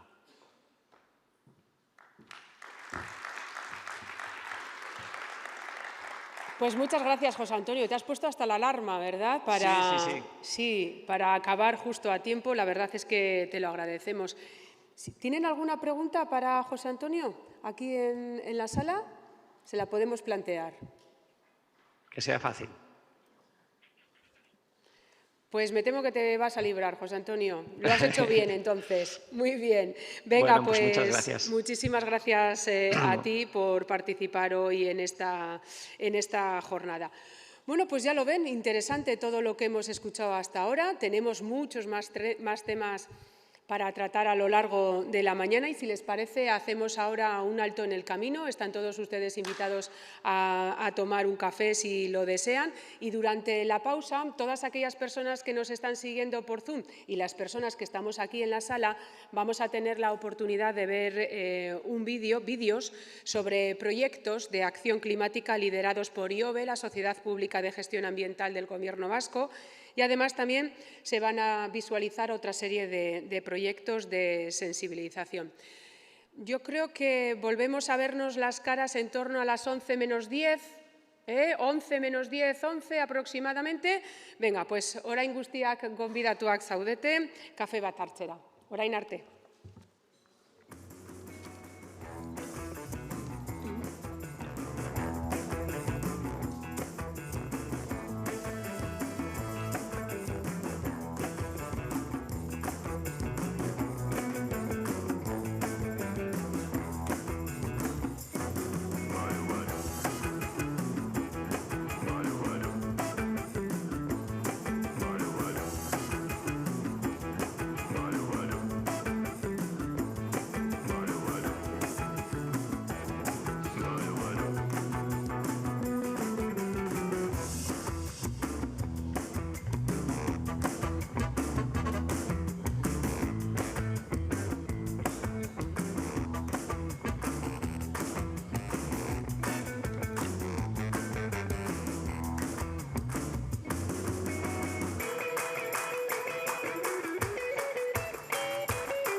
Hola, querida. Cuando leas de nuevo este mensaje en 2050, confío en que vivas una vida plena. En primer lugar, quisiera pedirte perdón por haber llegado a este punto. Tardamos en darnos cuenta y tomar conciencia, en entender que estamos en un momento clave. Confieso que me ha costado cambiar algunos hábitos, mirar más lo que compro, de dónde viene, cómo se produce, viajar menos en avión.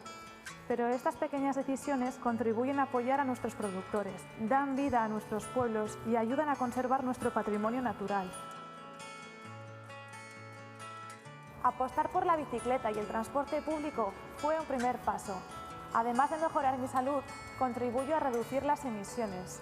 La apuesta por las energías renovables sobre las fósiles es el cambio, con mayúsculas. ¿Quién nos iba a decir que en cosas tan antiguas como el sol, el mar o el aire está nuestro futuro? Nadie dijo que el camino fuera fácil. Algunos efectos ya los estamos sintiendo. Sabemos que subirán las temperaturas, sobre todo en las zonas urbanas, que lloverá menos y que cuando lo haga será de manera más intensa y que el nivel del mar ascenderá. Pero también conocemos algunas soluciones, medidas que ya estamos poniendo en marcha. Somos resilientes y nuestra capacidad de adaptación es muy poderosa. Nuestros gestos cotidianos marcan la diferencia, porque el cambio climático tiene que ver con nuestro modo de vida y ayudar a otros a que se comprometan es vital para emprender la transición verde, de manera conjunta, empresas, instituciones y ciudadanía. Pasemos de la impotencia y el temor a la acción. Estamos a tiempo del cambio. Nos jugamos mucho, nos jugamos todo. Nuestras decisiones hoy marcarán nuestra realidad mañana. Gracias por todo y suerte, querida sociedad vasca.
Kaixo Maitea, berriz ere 2050ean mezu hau irakurtzen duzunean bizimodu betea izatea espero dut. Lehenik eta behin barkamena eskatu nahi dizut puntu honetaraino iristeagatik. Denbora behar izan dugu konturatzeko eta kontzientzia hartzeko, une garrantzitsu batean gaudela ulertzeko. Onartu behar dut, kostaren zaidala ohitura batzuk aldatzea, erosten dudana gehiago begiratzea, nondik datorren, nolako izten den, hegazkinez gutxiago bidaiatzea, baina erabaki txiki horiek gure ekoizleei babesa ematen laguntzen dute, gure herriei bizia ematen diete, eta gure natura ondarea kontserbatzen laguntzen dute. Bizikletaren eta garraio publikoaren alde egitea lehen urrats izan zen. Osasuna hobetzeaz gain, isurriak murrizten laguntzen dut. Energia fosilen aurrean, energia berriztagarrien aldeko apustua aldaketa handia da. Nork esango zigun, eguzkia, itsasoa edo airea bezalako gauza zaharretan dagoela gure etorkizuna. Inork ez zuen esan bidea erraza izango zenik. Zenbait efektu nabaritzen ari gara jada. Badakigu temperaturak igoko direla, batez ere hiriguneetan. Euri gutxiago egingo duela eta egiten duenean intentsitate handiagoarekin egingo duela eta itsas maila igoko dela. Baina konponbide batzuk ere ezagutzen ditugu. Neurri horiek martxan jartzen hasi gara. Erresilienteak gara eta moldatzeko dugun gaitasuna oso ahaltsua da. Gure eguneroko keinuek markatzen dute aldea. Klima aldaketak gure bizimoduarekin zerikusia duelako eta beste batzuei konpromisoa hartzen laguntzea ezinbestekoa delako trantsizio berdeari ekin ahal izateko. Elkarrekin, enpresak, erakundeak eta herritarrak. Pasatu gaitezen ezintasunetik eta beldurretik ekintzara. Garaiz gaude aldatzeko, asko daukagu jokoan, dena daukagu jokoan. Gaur, hartzen ditugun erabakiek gure realitatea markatuko dute biak. Eskerrik asko guztiagatik eta sorte on, euskal gizarte maitea.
Hola querida, cuando leas de nuevo este mensaje en 2050, confío en que vivas una vida plena. En primer lugar, quisiera pedirte perdón por haber llegado a este punto. Tardamos en darnos cuenta y tomar conciencia, en entender que estamos en un momento clave. Confieso que me ha costado cambiar algunos hábitos, mirar más en qué compro, de dónde viene, produce, viajar menos en avión. Pero estas pequeñas decisiones contribuyen a apoyar a nuestros productores, dan vida a nuestros pueblos y ayudan a conservar nuestro patrimonio natural.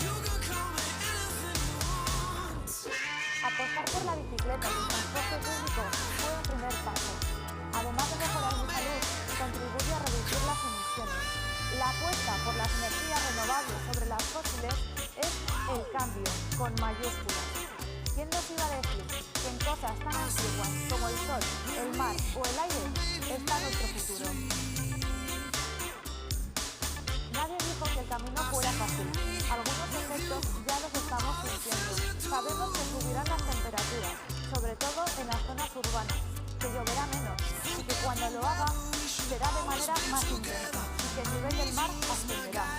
Pero también conocemos algunas soluciones, medidas que ya estamos poniendo en marcha.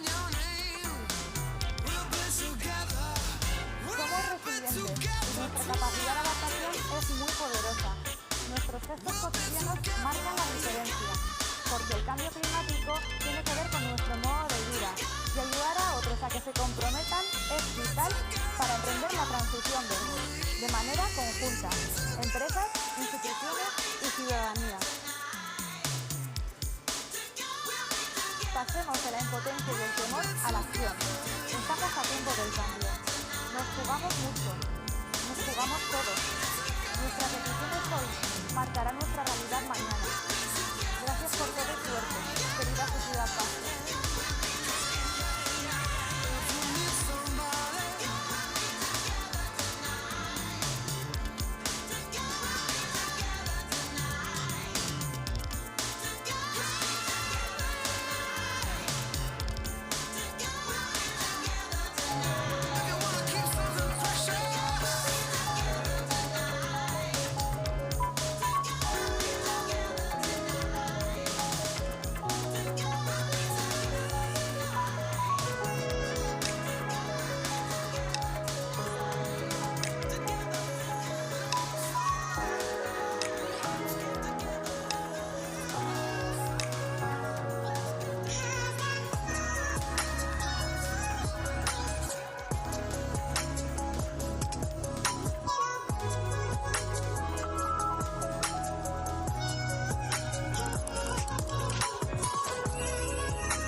bidean gaudela ulertzeko. Onartu behar dut kostaren zaidan autura batzuk aldatzea, egosten dudana gehiago begiratzea, nondik datorren, nolako izten den, hegazkine gutxiago bidaiatzea, baina erabaki txiki horiek gure ekoizleei babesa ematen laguntzen dute, gure herriei bizia ematen diete, eta gure natura minarea kontserbatzen laguntzen dute. Bizikletaren eta garraio publikoaren alde egitea lehen urrats izan zen. Osasuna hobetzeaz gain, isuriak murrizten laguntzen dut. Energia fosilen aurrean, energia berriztagarrien aldeko apustua aldaketa handia da. Nork esango zigun, eguzkia, itsasoa edo airea bezalako gauza zaharretan dagoela gure etorkizuna. Inork ez zuen esan bidea erraza izango zenik. Zenbait efektu nabaritzen ari gara jada. Badakigu temperaturak igoko direla, batez ere hiriguneetan. Euri gutxiago egingo duela, eta egiten duenean intentsitate handiagoarekin egingo duela, eta itsas maila igoko dela. Baina konponbide batzuk ere ezagutzen ditugu. Neurri horiek martxan jartzen hasi gara. Erresilienteak gara, eta moldatzeko dugun gaitasuna oso ahaltsua da. Gure eguneroko keinuek markatzen dute aldea. Klima aldaketak gure bizimoduarekin zerikusia duelako, eta beste batzuei konpromisoa hartzen laguntzea ezinbestekoa delako trantsizio berdeari ekin ahal izateko.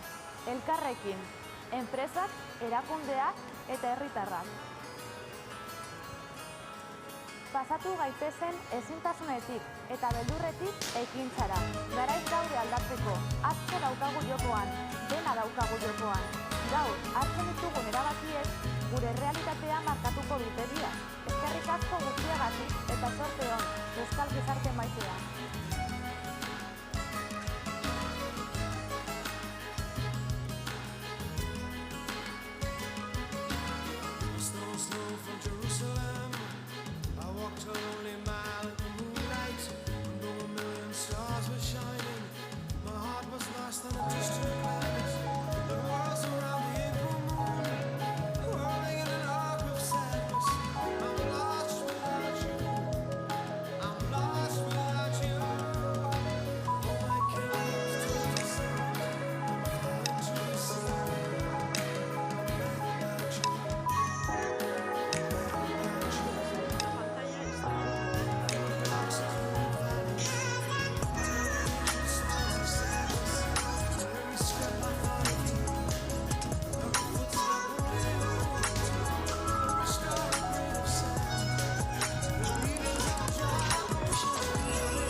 querida, cuando leas de nuevo este mensaje en 2050, confío en que vivas una vida plena.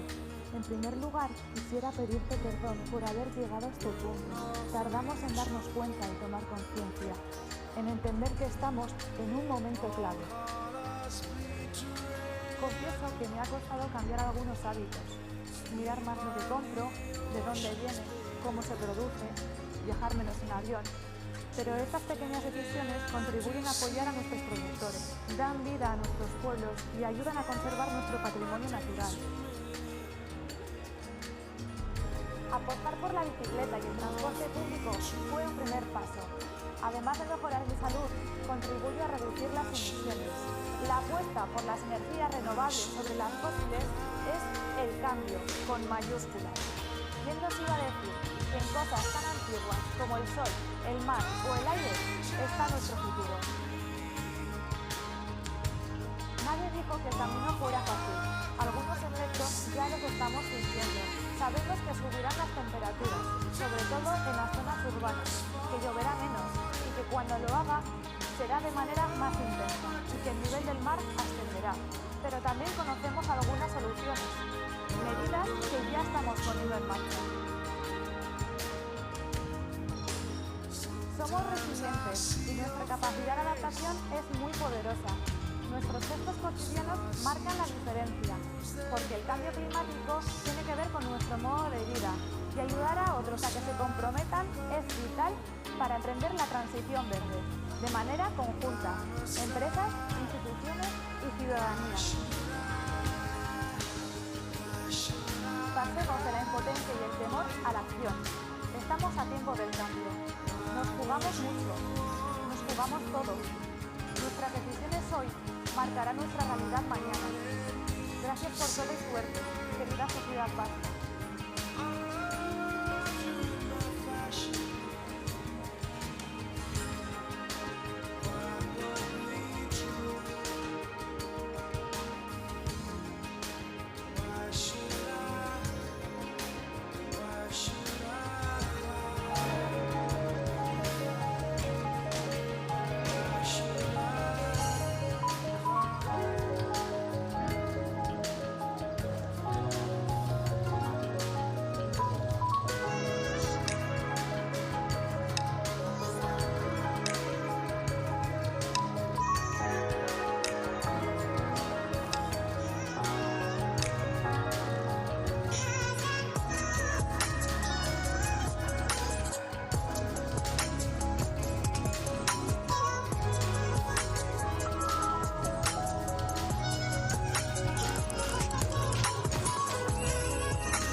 izatea, berriz ere 2050ean mezu hau irakurtzen duzunean, bizimodu betea izatea espero Ongi etorri, lehenik eta behin, berriro. barkamena eskatu nahi dizut, puntu honetaraino iristea. Bienvenidos de nuevo.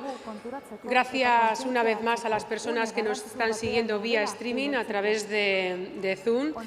Y vamos a continuación a conocer cuáles son los instrumentos para abordar la acción climática en la Red Natura 2000 de Euskadi. Bueno, una vez conocido el marco institucional y de trabajo general, vamos a pasar a la acción presentando una batería de instrumentos innovadores que van a permitir abordar la acción climática en la Red Natura 2000. ¿Y por qué la Red Natura?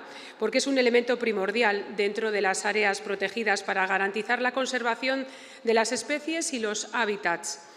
En el caso de Euskadi, los 55 espacios que integran la Red Natura 2000 comprenden aproximadamente el 23% del territorio y albergan el 14% de los hábitats prioritarios de interés europeo. Ya hemos comentado la necesidad de incorporar la perspectiva climática a la gestión de las áreas protegidas, así que vamos ahora a conocer la metodología desarrollada por Gobierno vasco a través de IOBE y de la mano de ASI Fundazio A, cómo se ha aplicado en un espacio protegido de Euskadi. En primer lugar, vamos con la metodología, que nos la va a explicar Ainise Butrón. Ella es doctora en Ecología por la Universidad del País Vasco, cuenta con más de 14 años de experiencia como profesional en el área del medio ambiente en IOBE, Sociedad Pública de Gestión Ambiental de Gobierno Vasco, donde actualmente forma parte del equipo de Acción Climática. En los últimos años ha coordinado el desarrollo de los instrumentos sobre patrimonio natural y acción climática y colaborado en el impulso de las soluciones basadas en la naturaleza a nivel local. Ainise Butrón Mota, klima aldaketaren arloa, IOBE Eusko Jaurlaritzako ingurumen jarduketarako sozietate publikoa. Ainise, nahi duzunean. Eskerrik asko, Ainhoa. Egun on.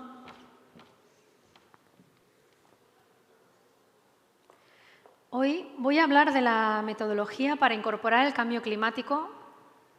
A ver, no funciona.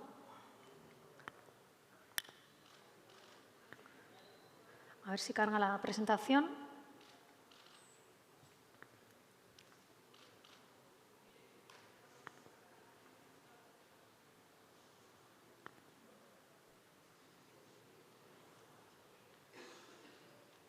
Bueno, mientras carga la presentación,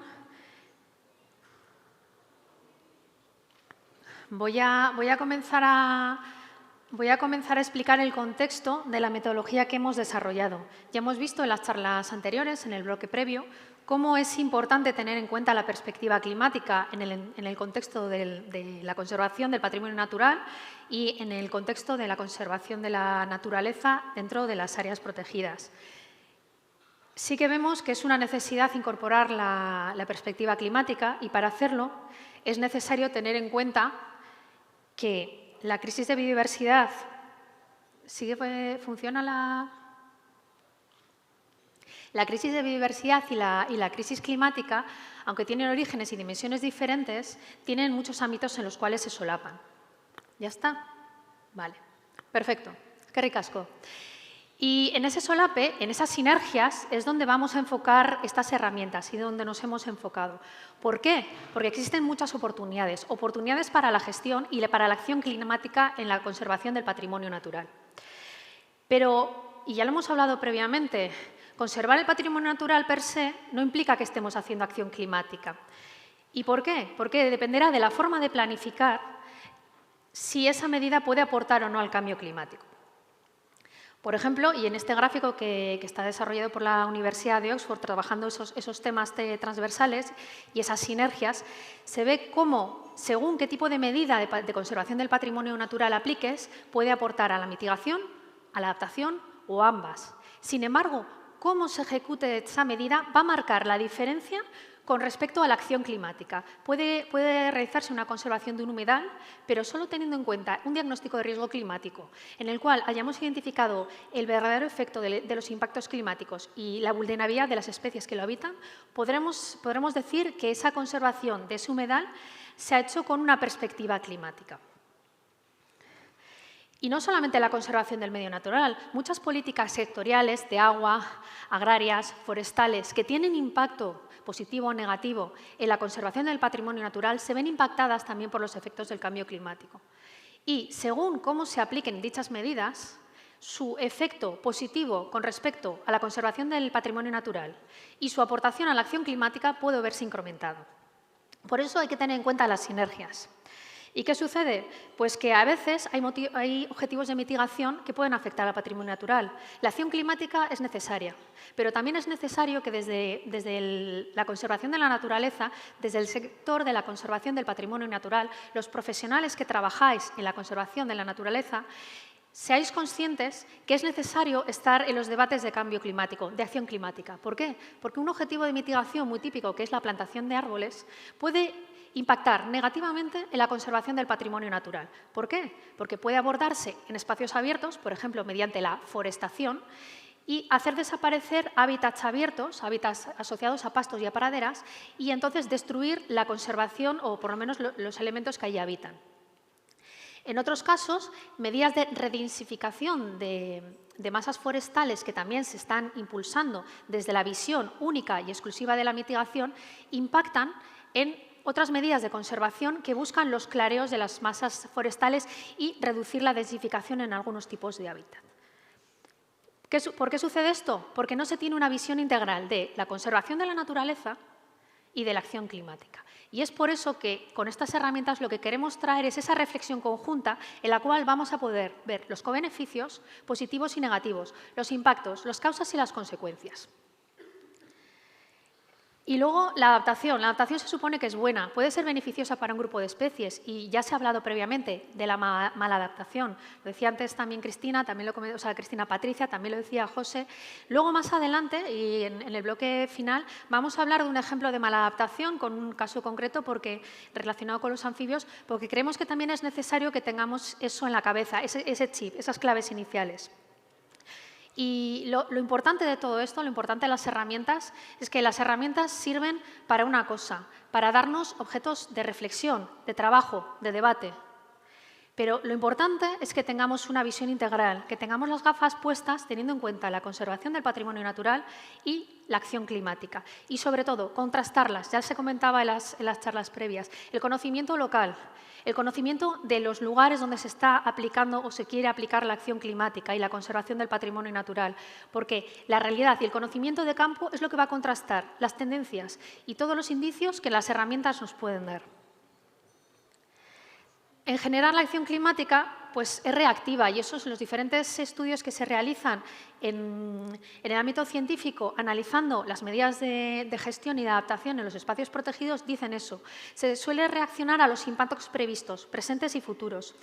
Y más o menos del 10% de las medidas que se han investigado, por ejemplo, en el Reino Unido, se ve que son de gestionar el cambio, un nuevo paradigma y concepto en el que nos estamos adelantando y estamos dando pasos más allá de responder a los impactos. Una cosa que se considera clave en la conservación activa del patrimonio natural en un entorno de cambio climático.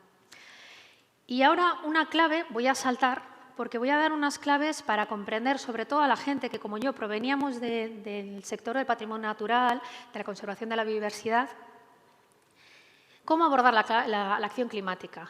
Cuando me incorporé al equipo de acción climática de IOBE, que ya llevaba varios años trabajando en esto, me vi abrumada por la cantidad de información que había y todas las cosas que tenía que aprender. Varias personas con muy buen criterio me dijeron, tú tranquila, te voy a dar las claves para comprender qué hay que hacer en acción climática. Y como estamos hoy en Vitoria, pues he decidido que voy a utilizar la metáfora de los naipes.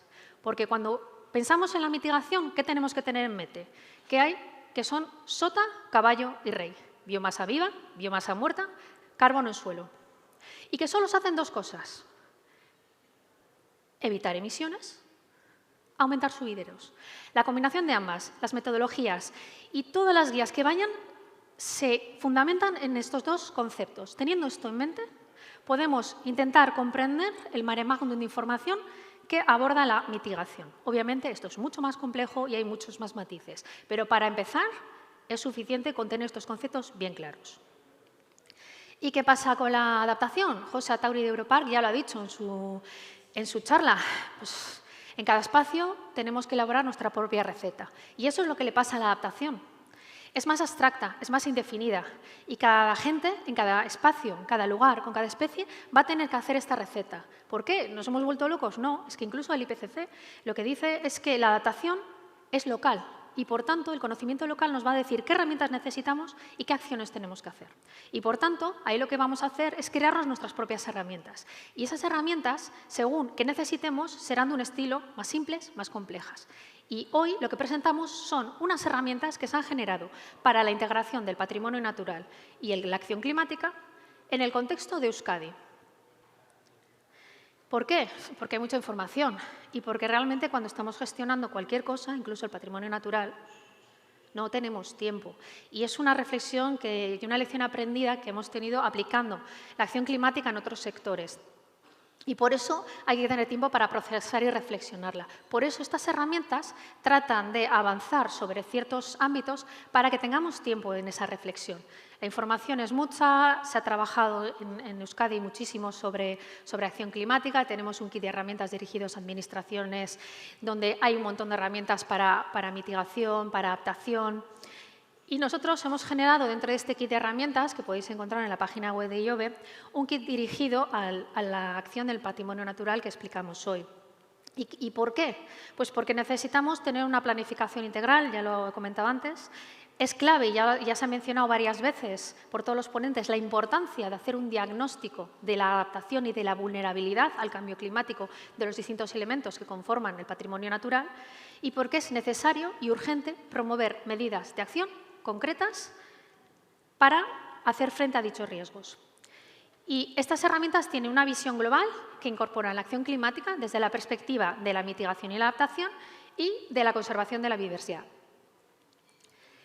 La metodología inicial, la que puede ser la que engloba todo esto, está basada en el manual que ya se ha mencionado anteriormente de Europark España y que se trabajó con el Ministerio. Y además de lo que ya se ha mencionado anteriormente, quisiera hacer un inciso sobre dicho manual y los contenidos del mismo. Además de todas las recomendaciones y pasos técnicos que hay ahí incluidos y que han sido la referencia para esta metodología, hay una cosa todavía más importante y que no se suele mencionar habitualmente, es que traslada unos mensajes muy claros para cambiar nuestro paradigma, nuestros esquemas mentales y nuestro chip desde la gestión del patrimonio natural para tratar de incorporarnos a ese dinamismo que exige la acción climática, que son muy relevantes. Por lo tanto, yo os recomiendo que lo leáis y que lo leáis con esa doble lectura, no solamente para coger los pasos que son necesarios, sino también para ir asimilando unos mensajes que a priori nos chocan y son complejos, pero no porque el patrimonio natural sea diferente, sino porque como personas nos cuesta aceptar los cambios en la vida y, por supuesto, algo tan abstracto como los cambios asociados al cambio climático, todavía más. Para quienes ya conozcáis el manual, que sepáis que tenéis una trazabilidad entre los criterios y recomendaciones de su lista de comprobación y los criterios y recomendaciones que incluimos en nuestra metodología, para que también sea más factible y más fácil la integración de los diferentes instrumentos que se están generando en torno al cambio climático. La metodología es muy simple, son 4 fases que en total componen 40 criterios. Una fase que lo que busca es realizar o facilitar un diagnóstico general en el que no se genera información, sino lo que se busca es que se recopile la información existente y se reflexione sobre la misma. Y luego unos pasos para hacer una integración activa en cualquier documento de gestión del patrimonio natural. Uno con un diagnóstico climático específico, otro que sirve para incorporar la perspectiva climática en la fase y el proceso de planificación de la conservación de un área protegida y, finalmente, diferentes consejos para facilitar la perspectiva climática en el proceso de implementación. Lo que hemos generado ha sido un formulario de autoevaluación que permite revisar cualquier planificación sectorial. La hemos pilotado en los espacios Natura 2000, pero vale para cualquier tipo de planificación sectorial que aplique al patrimonio natural. Tiene los 44 criterios y hay que responder si se cumple o no. Y cuando la respuesta es negativa, hay que hacer algo, y ese algo es incorporar la perspectiva climática. Y para ello lo que hemos generado es otro documento, otra parte en el documento, que es una lista de comprobación que está estructurada por los mismos 44 criterios, donde hay recomendaciones que permiten darle una visión global a la perspectiva climática, porque recomendamos cosas generales para cada acción climática en general, pero también hacemos un inciso cuando así procede para incorporar la perspectiva de la mitigación y la perspectiva de la adaptación. Y además tenemos recomendaciones que se basan en metodologías de referencia para la conservación de la naturaleza, pero también para la acción climática, donde tratamos de facilitar esa digestión de toda la información técnica que existe. Y finalmente, hay otro apartado de referencias a documentos, a información, y siempre la hemos organizado de la misma manera. Como estamos enfocados a fomentar la acción climática en Euskadi, los primeros ejemplos siempre van a basarse en los datos que ya existen y se han generado para Euskadi. Referencias, guías, cartografía. Cuando no exista nada similar en Euskadi o se esté generando, lo que hemos puesto son referencias pues, a las diferentes bases de datos que tiene el Ministerio, y cuando ni siquiera exista algo, sí que hemos ido a las referencias internacionales, preferentemente europeas, aunque hay algunas que son todavía más globales. Esto es un pantallazo de las claves que incluye la fase preparatoria. No voy a entrar en detalle porque el documento va a estar colgado cuando se publique en web toda esta batería después de la jornada y lo tendréis para su lectura. Y sí que decir que esta fase inicial lo que busca es lo siguiente: decidir si el cambio climático es lo suficientemente relevante en cualquier espacio protegido, en cualquier planificación, como para incorporarlo en detalle. Si esta fase de screening resulta que no, o que hay dudas, pues tal vez igual hay que esperar o hay que hacer otro tipo de análisis e investigaciones. Si así fuera, lo que entramos es a un diagnóstico específico. Y además, este diagnóstico nos permite dar respuesta a la Ley Estatal de Cambio Climático. Los artículos, he puesto aquí también los artículos de la Ley de Patrimonio Natural de Euskadi, a los que daríamos respuesta en orden de mayor impacto a menor impacto, y permite poder responder como comunidad autónoma y como entidades gestoras a este tipo de actuaciones. También estamos respondiendo directamente con la aplicación de esta metodología al compromiso que se puso en esta legislatura dentro del Plan de Transición Ecológica y Cambio Climático de desarrollar una red Natura 2000 resiliente y que además aporte a la acción climática. Voy a pasar muy rápidamente dentro del diagnóstico concreto de mitigación a presentar dos resultados de mitigación. Aquí están unos cálculos que hemos realizado utilizando las metodologías del IPCC y lo que hemos facilitado es un análisis muy aproximado, muy conservador, basado únicamente en biomasa, de la biomasa arbórea que se incorpora dentro de todos los espacios Natura 2000 de Euskadi, para que tengamos un dato de cómo estamos de carbono en cada espacio. Lo dicho, es muy conservador y es una primera aproximación que queríamos trasladar para tener también un punto de partida. La red Natura 2000 en general tiene 6 millones de toneladas de carbono orgánico. ¿Y eso qué es? Pues a mí las toneladas de carbono no me dicen nada, pero aproximadamente son el consumo medio de 650 hogares. Eso si lo traducimos en toneladas de CO2 y en emisiones, pues más o menos, que tampoco me dicen nada, son las emisiones que, comparándolo con la fecha de análisis de los datos, serían 1,3 las emisiones que hizo Euskadi para el 2018. ¿Y eso qué son? Pues las emisiones de 2 millones de coches, 25 vuelos, emisiones de una persona durante 2 años, una persona europea, o 30.000 kilos de pan. Y para ponerlo en contexto del patrimonio natural, los graves incendios, estos megaincendios que se dieron en septiembre del 2020 en el este de Australia, emitieron, por la quema de ecosistemas arbóreos, en torno a 300 millones de toneladas de CO2. En cuanto al diagnóstico de adaptación, no voy a hablar nada, puesto que tenemos el siguiente bloque que estaba dedicado exclusivamente por la relevancia y la importancia que tiene hacer un diagnóstico de adaptación y un análisis de riesgo climático, y también luego presentaremos algunos resultados. Lo único que comentar que algunas de las herramientas que hoy presentamos van a facilitar ese diagnóstico e incluso dan datos para poder interpretar los resultados y tendencias de riesgo climático. En la fase de planificación también vamos a hablar en el tercero de los bloques, en el cual vamos a ver cómo podemos planificar para la acción, con otra metodología que hemos desarrollado y ejemplos prácticos dirigidos a especies concretas. Y además tenemos una gran batería de herramientas y documentos que facilitan esta acción. Solamente voy a dar 2 claves sobre la mitigación y 2 de la adaptación. La mitigación, lo he dicho, es Sota Caballo Rey, es muy concreta, es muy fácil, son números, nos gustan los números, darles vueltas. No nos volvamos muy locos o locas con la mitigación, porque el principal valor que tiene el patrimonio natural y nuestras áreas protegidas está en la adaptación.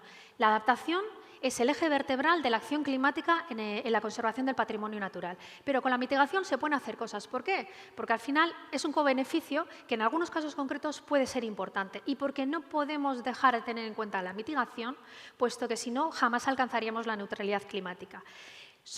Las áreas protegidas en Euskadi son un reservorio muy importante de carbono y eso es lo que tenemos que hacer, mantenerlo y conservarlo en la mejor medida posible. Y tiene secundario un papel activo el caso del sumidero.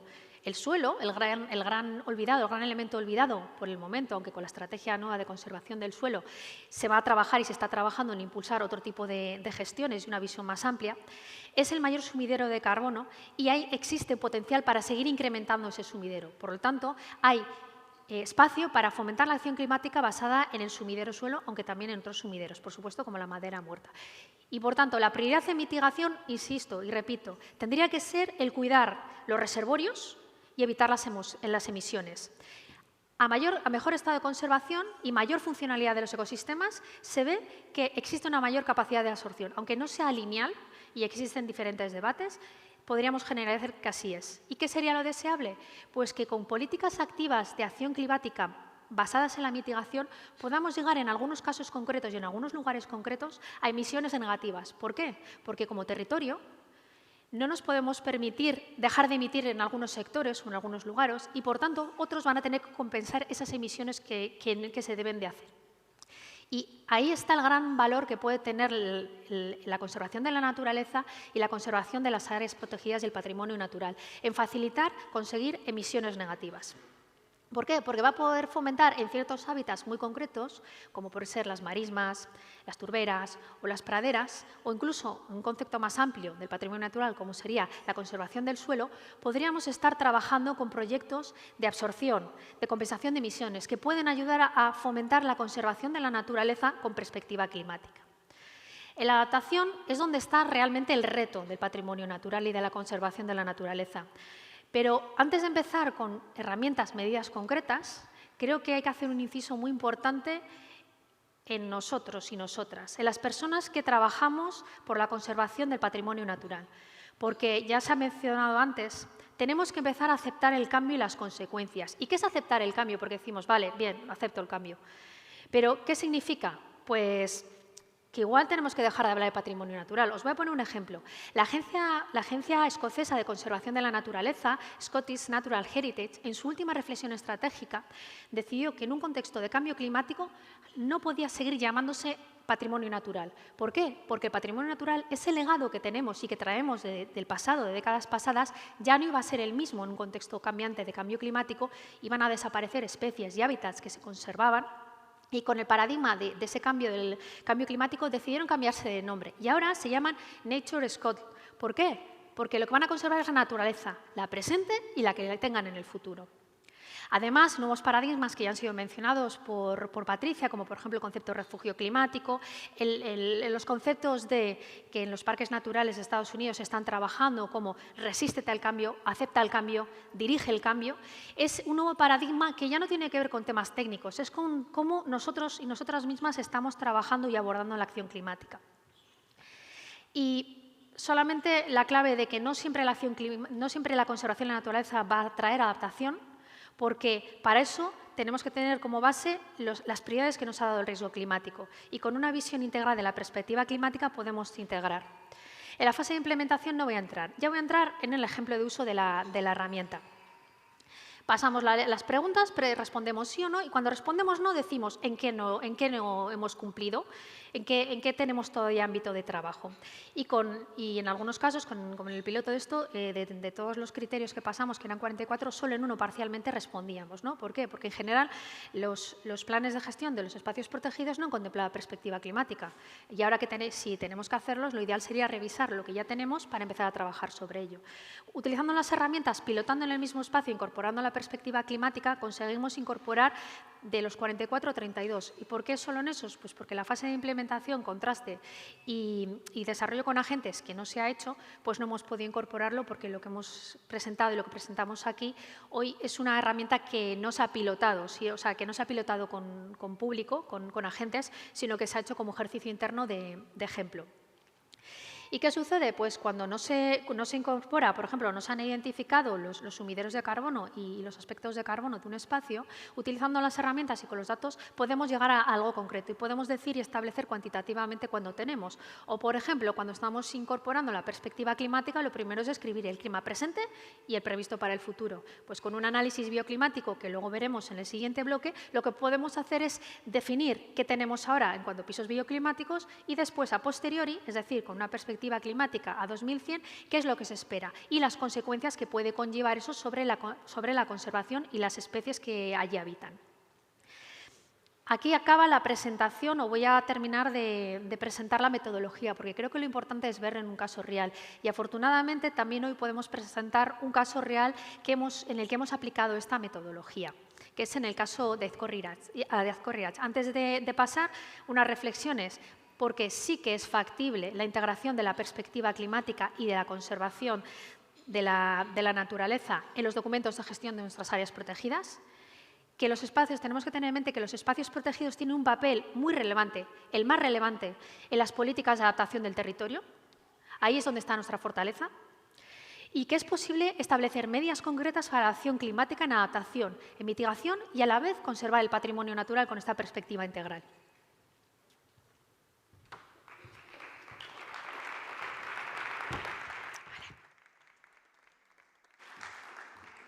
Eskerrik asko.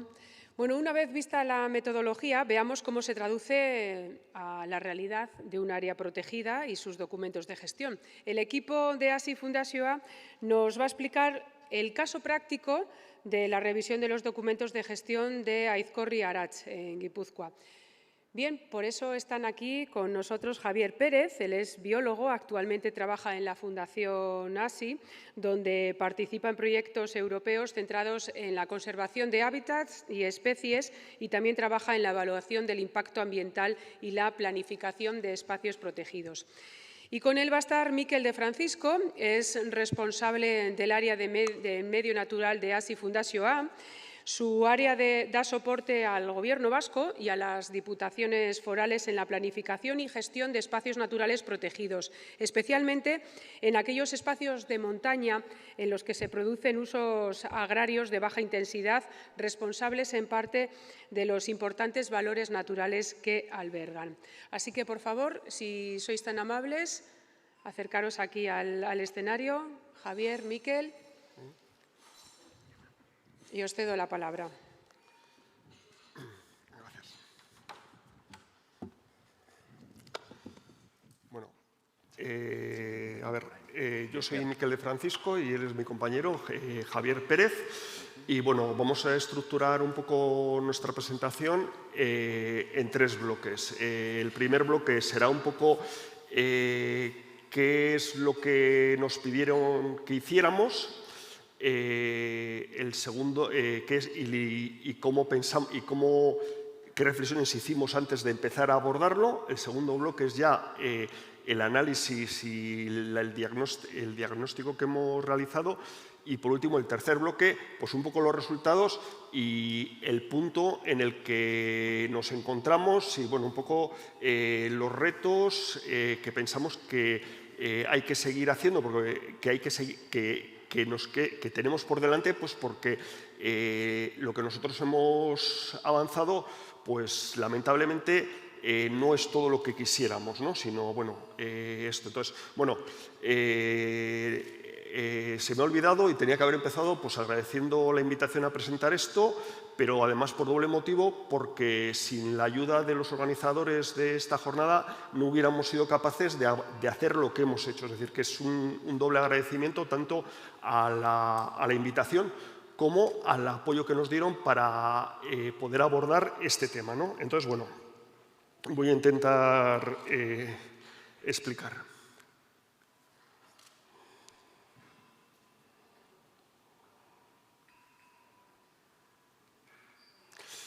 Bueno,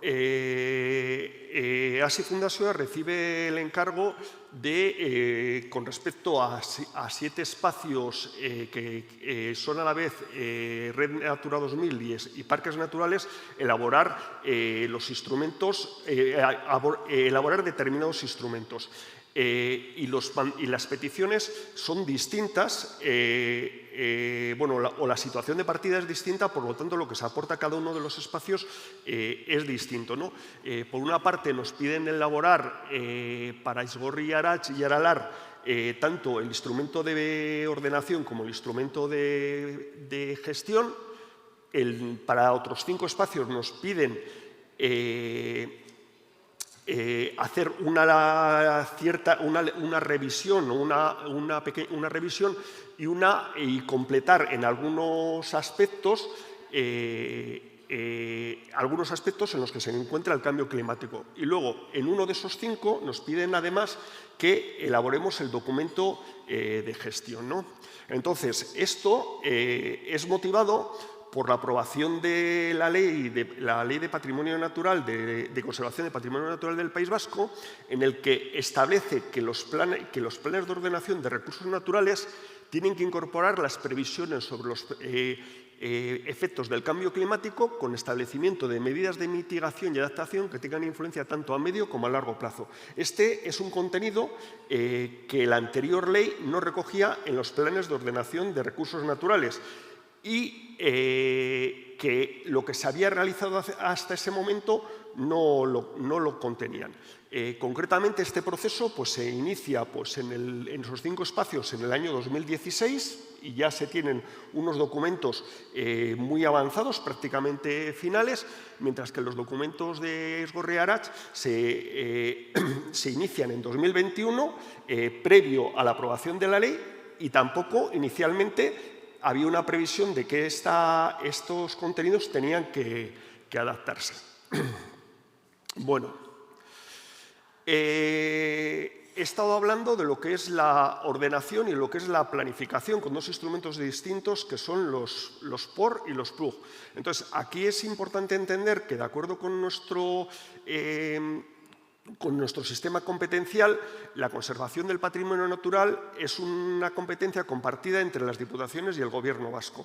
Fundamentalmente, al Gobierno vasco es el responsable de declarar y planificar los espacios y las diputaciones son las responsables de gestionar y administrar esos espacios.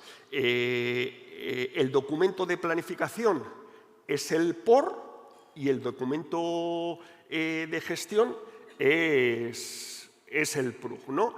En este caso, bueno, además existe el tema de que hay una previsión legal en el que dice que cuando en un mismo territorio existen 2 figuras de planificación, los instrumentos de planificación tienen que ser coordinados porque no siempre los objetivos de los distintos instrumentos de protección, en este caso parques naturales y Natura 2000, son totalmente coincidentes, ¿no? Pueden tener determinados matices unos otros. Bueno, esto es una representación de lo que son en verde los parques naturales en Euskadi y por otra parte, la red Natura 2000, en el que vemos que todos los parques naturales son a la vez lugares Natura 2000. Bueno, entonces, ante esta petición sobrevenida, nos empezamos a plantear cómo introducirlo, ¿no? Entonces, por una parte, existe una amplia información sobre las previsiones del cambio climático, que era una de las partes que teníamos que incorporar. Bueno, hay que ver cómo la adaptamos a los espacios, pero hay información sobre escenarios climáticos, hay información sobre riesgos climáticos, que bueno, algunas se han expuesto aquí, pero bueno, la miga y probablemente lo importante es las medidas de adaptación y mitigación. ¿Qué es lo que vamos a proponer? ¿Vamos a hacer algo distinto a lo que estábamos haciendo? ¿Vamos a hacer algo más de lo que estábamos haciendo? No, era también una reflexión que otro de los ponentes hacía antes, ¿no? Y hay unas dinámicas de conservación de patrimonio natural cómo hay que modificarlas, cómo hay que mantenerlas. Bueno, este tipo de reflexiones eran las que nosotros nos hacíamos, ¿no?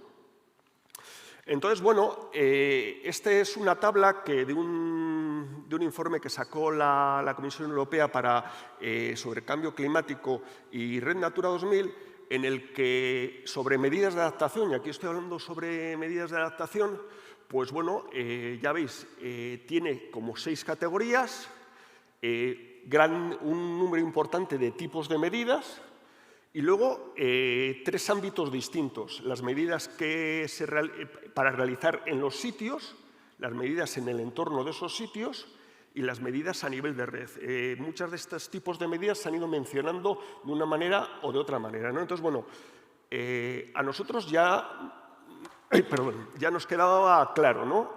Nosotros se nos había pedido trabajar a nivel de lugares y nos teníamos que centrar en este tipo de medidas, ¿no? Y el tema es que en las experiencias previas que nosotros teníamos de haber intentado integrar el cambio climático en lo que nos hacíamos o subirnos a la ola o, bueno, no sé cómo expresarlo, y lo que fundamentalmente veíamos en los ejemplos que se enseñaban por ahí de planes de adaptación al cambio climático, resulta que casi todas se limitaban a esto. Eran medidas de restauración, bajo la premisa de que si mejora el estado de conservación de los hábitats y las especies, esos hábitats y esas especies van a ser más resilientes y, por tanto, van a estar más adaptadas al cambio climático. Pero, bueno, casi todo lo que leíamos y lo que nosotros hayamos escrito iba en ese sentido, pero ¿realmente estábamos haciendo algo de acción climática? ¿Estábamos haciendo adaptación del cambio climático o lo que estábamos haciendo era reforzar los mensajes previos que ya teníamos, ¿no? Nosotros fundamentalmente proponíamos medidas, o parte de lo que hacíamos era proponer medidas de restauración, y ahora nos venía de maravilla porque antes eran importantes para conservar la biodiversidad, el patrimonio natural, pero ahora, además, las podíamos reforzar y explicar mucho más la importancia que tenían, porque además hacían adaptación al cambio climático. Entonces, bueno, de alguna manera era de lo que queríamos oír, ¿no? Queríamos avanzar más en este sentido y que las medidas y que creernos verdaderamente la importancia del cambio climático y adaptar nuestros espacios a esa realidad, a ese cambio. Bueno, entonces ahora mi compañero va a contar cómo hemos aplicado estas herramientas en uno de los espacios. ¿Verdad? Sí. De acuerdo.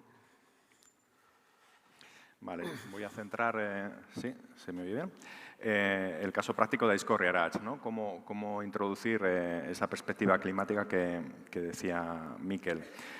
Voy a centrarme en 3 puntos, que sería el análisis del clima, ¿no? El ver cómo ha sido el clima hasta hoy y las perspectivas de cambio. Efectuar un diagnóstico climático, ¿no? Ese riesgo climático que han dicho otros prominentes para los hábitats y especies representados en Aizkorri Arats, y hablaré un poco de mitigación. También, por dar unas pinceladas del espacio, Aizkorri Arats es un espacio montañoso que está entre Álava y Guipúzcoa, ya que no todos los asistentes son del País Vasco, tenéis por qué conocerlo, y está a caballo entre la vertiente cantábrica y mediterránea, ¿no? En los montes de la divisoria de aguas del País Vasco. Reúne las cimas más elevadas del País Vasco, ¿no? Por encima de 1.500 metros, que bueno, son altitudes moderadas, pero en nuestro contexto bueno, pues son relevantes, sobre todo por la proximidad al mar. Estamos a 40 kilómetros de la costa. ¿De acuerdo? Tiene 15.000 hectáreas de superficie, también por dar un poquito la dimensión del espacio. El primer punto que quería repasar con vosotros es el análisis del clima. Como ha dicho Mikel, el agradecimiento a Jove es también por las herramientas que se han ido preparando, ¿no? Y una de ellas muy interesante dentro de la estrategia Clima 2050 es el repositorio de datos climáticos que puede consultarse en la web, que está abierto, ¿no? A partir de esta fuente de información y de otras complementarias, ha sido posible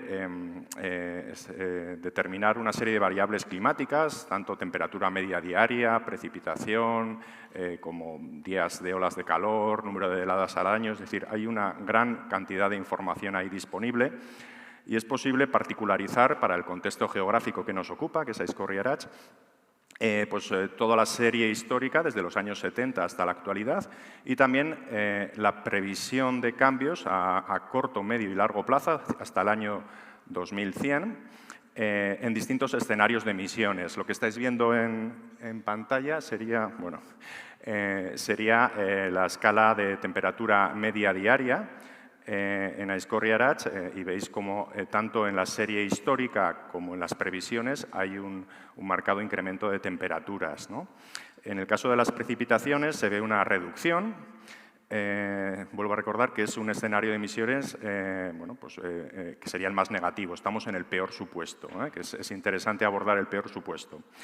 La precipitación es más reducida el cambio, en este caso a reducir las precipitaciones, y también tiene más incertidumbre. Los modelos les cuesta bastante predecir en general las variables climáticas, pero sobre todo variables como las precipitaciones. En cualquier caso, es apreciable. Este tipo de análisis nos permite además particularizar mucho más. Vuelvo a decir que el repositorio de datos es muy completo. Podemos analizar la variación estacional, porque va a ser relevante para los objetos de conservación que tenemos entre manos. En el gráfico podéis ver la variación estacional para la temperatura, ¿de acuerdo? A largo plazo, en 2100. Sería la situación más alejada de la actualidad. Y vemos cómo la variación va a ser más marcada en la columna de la izquierda, que está marcado ahí en azul, que sería el invierno. En Aizkorri es esperable, según este modelo, unos inviernos más suaves, menos fríos, más benévolos. Si hacemos ese mismo ejercicio para la precipitación, veremos que el cambio estacional más marcado va a ser en verano. Va a tener veranos más secos. Todo esto va a tener influencia en los hábitats de especies representados en Aizkorri Aratz. Se puede ver probablemente de una forma más intuitiva o más gráfica si pasamos a un enfoque bioclimático, ¿no? Aquí tenemos los termoclimas para toda la comunidad autónoma. En verdes tendríamos los de tipo templado, ¿de acuerdo? Y vemos cómo la serie temporal va cobrando muchísimo más protagonismo la influencia mediterránea, desde el punto de vista térmico, los pisos térmicos. En el caso de Aizkorri el cambio es muy llamativo también.